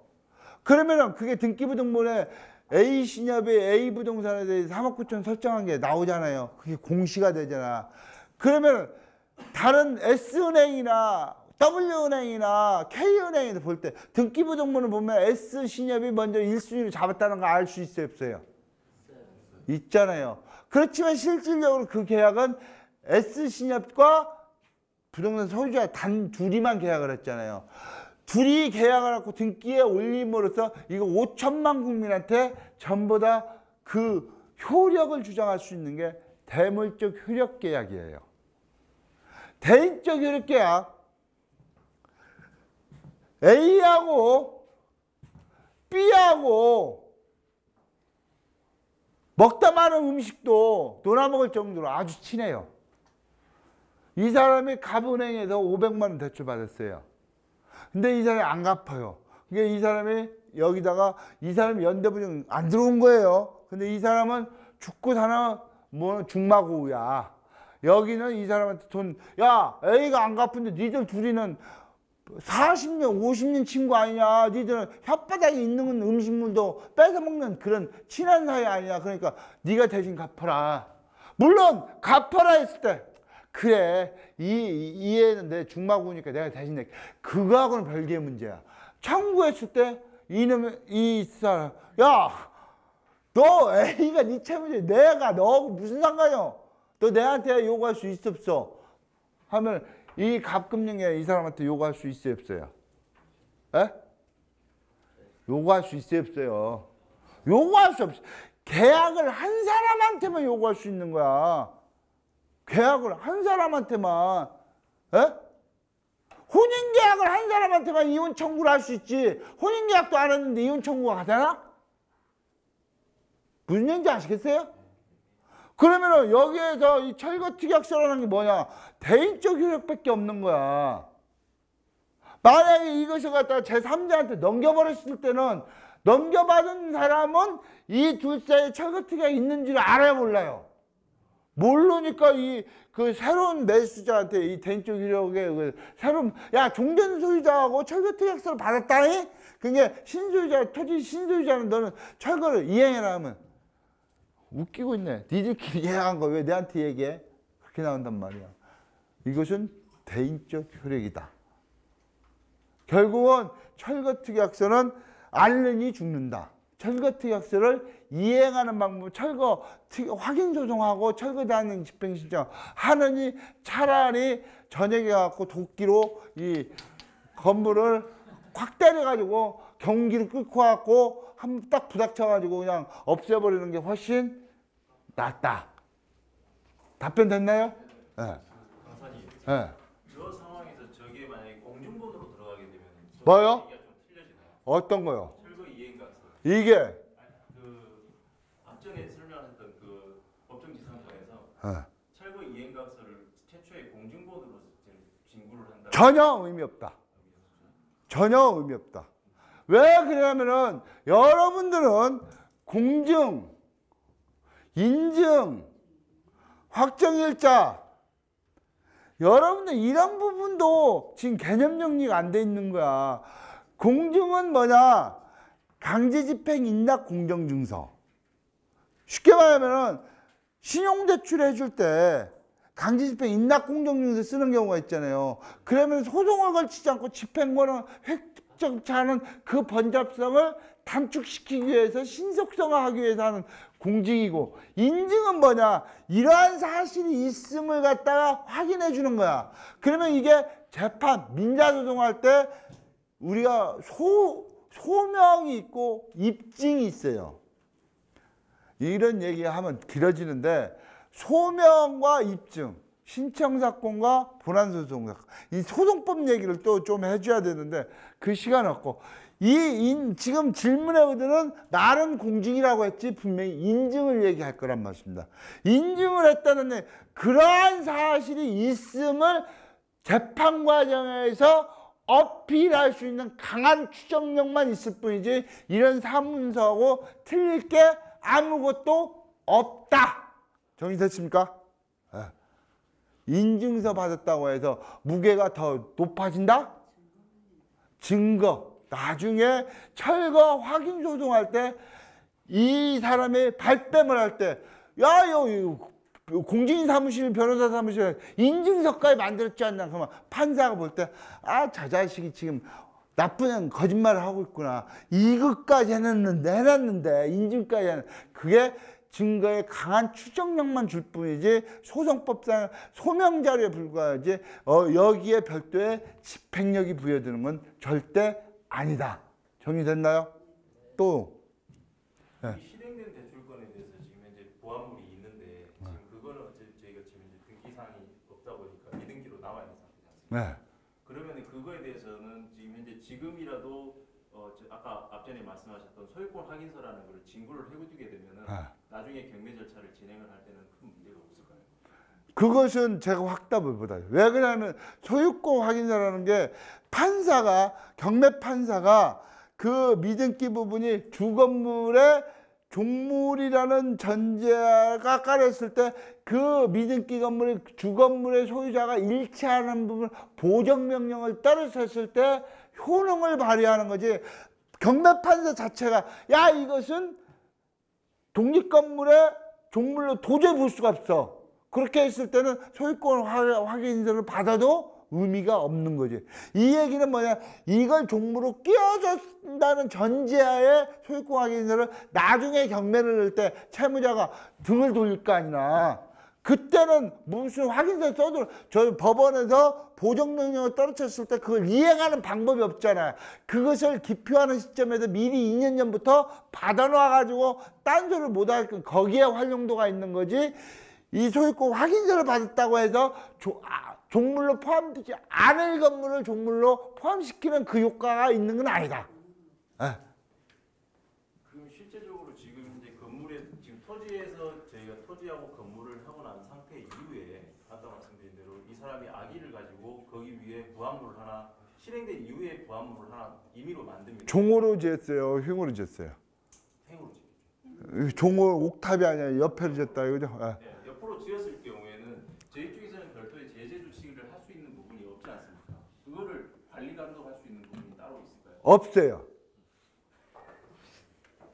그래서 현재 그렇기 때문에 여신거래 기분약관에서는 담보물 변동이 됐을 때 담보물 보충권 행사를 할 수 있게끔 하고 기한이익 상실 사유를. 근데 현실적으로 그게 부처님 가운데 토막 같은 이야기지. 채무자가 지금 급해 죽겠는 담보물을 교체해 주라 하면 채무자가 교체해 줄 리도 없고, 여기서 기한이익 상실을 때려고 조기 경매를 넣는다고 해서 그 상황이 바뀌어지는 것도 없고, 그러니까 금융기관은 그것은 숙명적으로 리스크를 안고 가는 문제지. 그 부분이 예를 들어서 설명하면은, 지금 질문한 얘기는 A가 X라는 땅에다가 이 건물이 Y라는 건물을 갖다 공동담보로 설정한 됐는데 진행이 되는 과정에서 옆에다가 Y가 있고 Y-랑 이 건물을 지었는데 이건 우리 허락 안 받고 정원 청구를 진 거잖아. 이걸 당초부터 못 짓게끔 하는 방법이 있으면 좋겠지. 근데 못 짓게끔 하는 지금 방법 없죠. 왜? 소유권과 제한물권 중에서 제한물권은 교환가치만 뺏어오는 거잖아. 은행은 그 사람의 교환가치만 근저당으로 뺏어오는 거지 이용권까지 뺏어오는 거 아니잖아. 그러면 이 사람은 내 땅에, 물론 내 땅을 당신 은행에다 담보 제공한 건 사실이지만 내가 이용할 수 있는 권리는, 내가 집을 짓는 것까지 못 짓게끔 하는 부분은 저지할 수 있는 방법 없다. 물론 지상권자는 근저당권 침해에 따른 구제 방법으로 해서 신축 공사금지 가처분. 왜? 공사가 지어짐으로써 이게 침해가 된다는 걸 입증을 해가지고 공사 신축금지 가처분, 공사 예방 청구권, 방해 배제 청구권, 방해 예방 청구권, 방해 예방 청구권, 방해 제거 청구권을 행사는 가지고 있는 게 아까 그 교재에서 말씀드린 근저당권자 권리는 있어요. 근데 그 권리를 행사하는 부분이 알른이 죽는 게 더 많다는 측면. 이해하셨나요? 네. 또요. 네. 다른 점인데 지금 아까 지상권 설명하시다 보면은 지금 현재 최초부터 지상권 설정에 대한 효력 부분이 없으니까 전체적으로 안 하는 부분 하나, 그 다음에 용도 지역별로 해가지고 이원화시키는 방법 하나, 이렇게 되면 또 나머지는 뭐 일부 지상권에 총 3개 얘기하셨는데. 아우 강의 잘 들으셨네요. 네. 네. 근데 실제로 첫 번째하고 세 번째는 제가 얘기했는데 두 번째 같은 경우에 용도 지역별로 이원화시킨다라는 거는 용도 지역별로 변경이 가능하지 않습니까? 용도 변경이. 용도 지역이라는 거. 그 부분까지는. 그러니까 요런 내가 얘기한 건 생산녹지 지역이나 문화재보호시설 같이 군사보호시설 지역 같이 아예 못 짓는 경우, 그 물론 지금 부동산 공법상 용도 변경도 가능해요. 거기까지 포섭시킬 수 있는 방법 없지. 그러니까 지금 질문의 의도는 설정 당시에는 못 짓는 건물을 못 올리는 토지인데 나중에 개발행위 허가 신청을 받아가지고 지어지는 상황까지는 어떻게 막을 수 있느냐, 그 얘기는. 그 부분인데 그 질문이 저는 유쾌하게 안 들리는 게 뭐냐면은 지상권을 설정할 효능이 아예 없다고 제가 전제를 깔았잖아요. 그러니까 이것도 이게 효능이 없는데 이게 개발행위 허가를 받아갖고 이것을 건물 지을 수 있는 땅으로 베낀들 우린 토지 사용 승낙을 해줄 거 아니야. 지상권을 받았으면. 안 받았으면 토지주가 임의적으로 건축행위 개발행위를 하고 건축허가 신청할 것이고, 그러니까 결론은 베끼는 건 없지.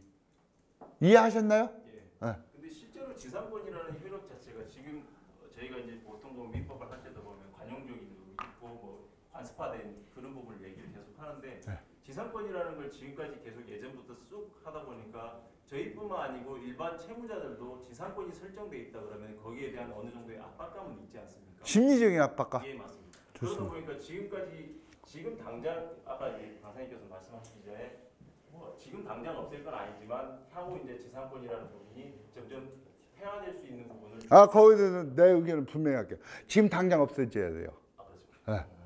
난 지금 오늘 현재 지상권, 약정 지상권 무용론을 주장하는 거지 서서히 없애자는 주의가 아니야. 내 신념은 이미 정해진 건데 그걸 현실에서 안 받아주니까 타협의 방법으로서 그 얘기를 할 뿐이지, 내 신념은 이미 지상권은 아무런 의미가 없다는 신념은 변함이 없어요. 그 다음 질문하세요. 아니 그러면 답변이 됐습니다. 네. 지상권은 서서히 없애자는 의미가 아니라 지금 당장 없애자는 법리적 준비는 다 돼 있다. 나는 그 페이퍼 물론 필요하다면은 내가 그거 이론적 배경을 전부 다 만든 페이퍼 한 70페이지 페이퍼 한 70장으로 만든 게 있어요. 그러니까 그런 부분을 내가 보내드릴 수는 있다. 예. 또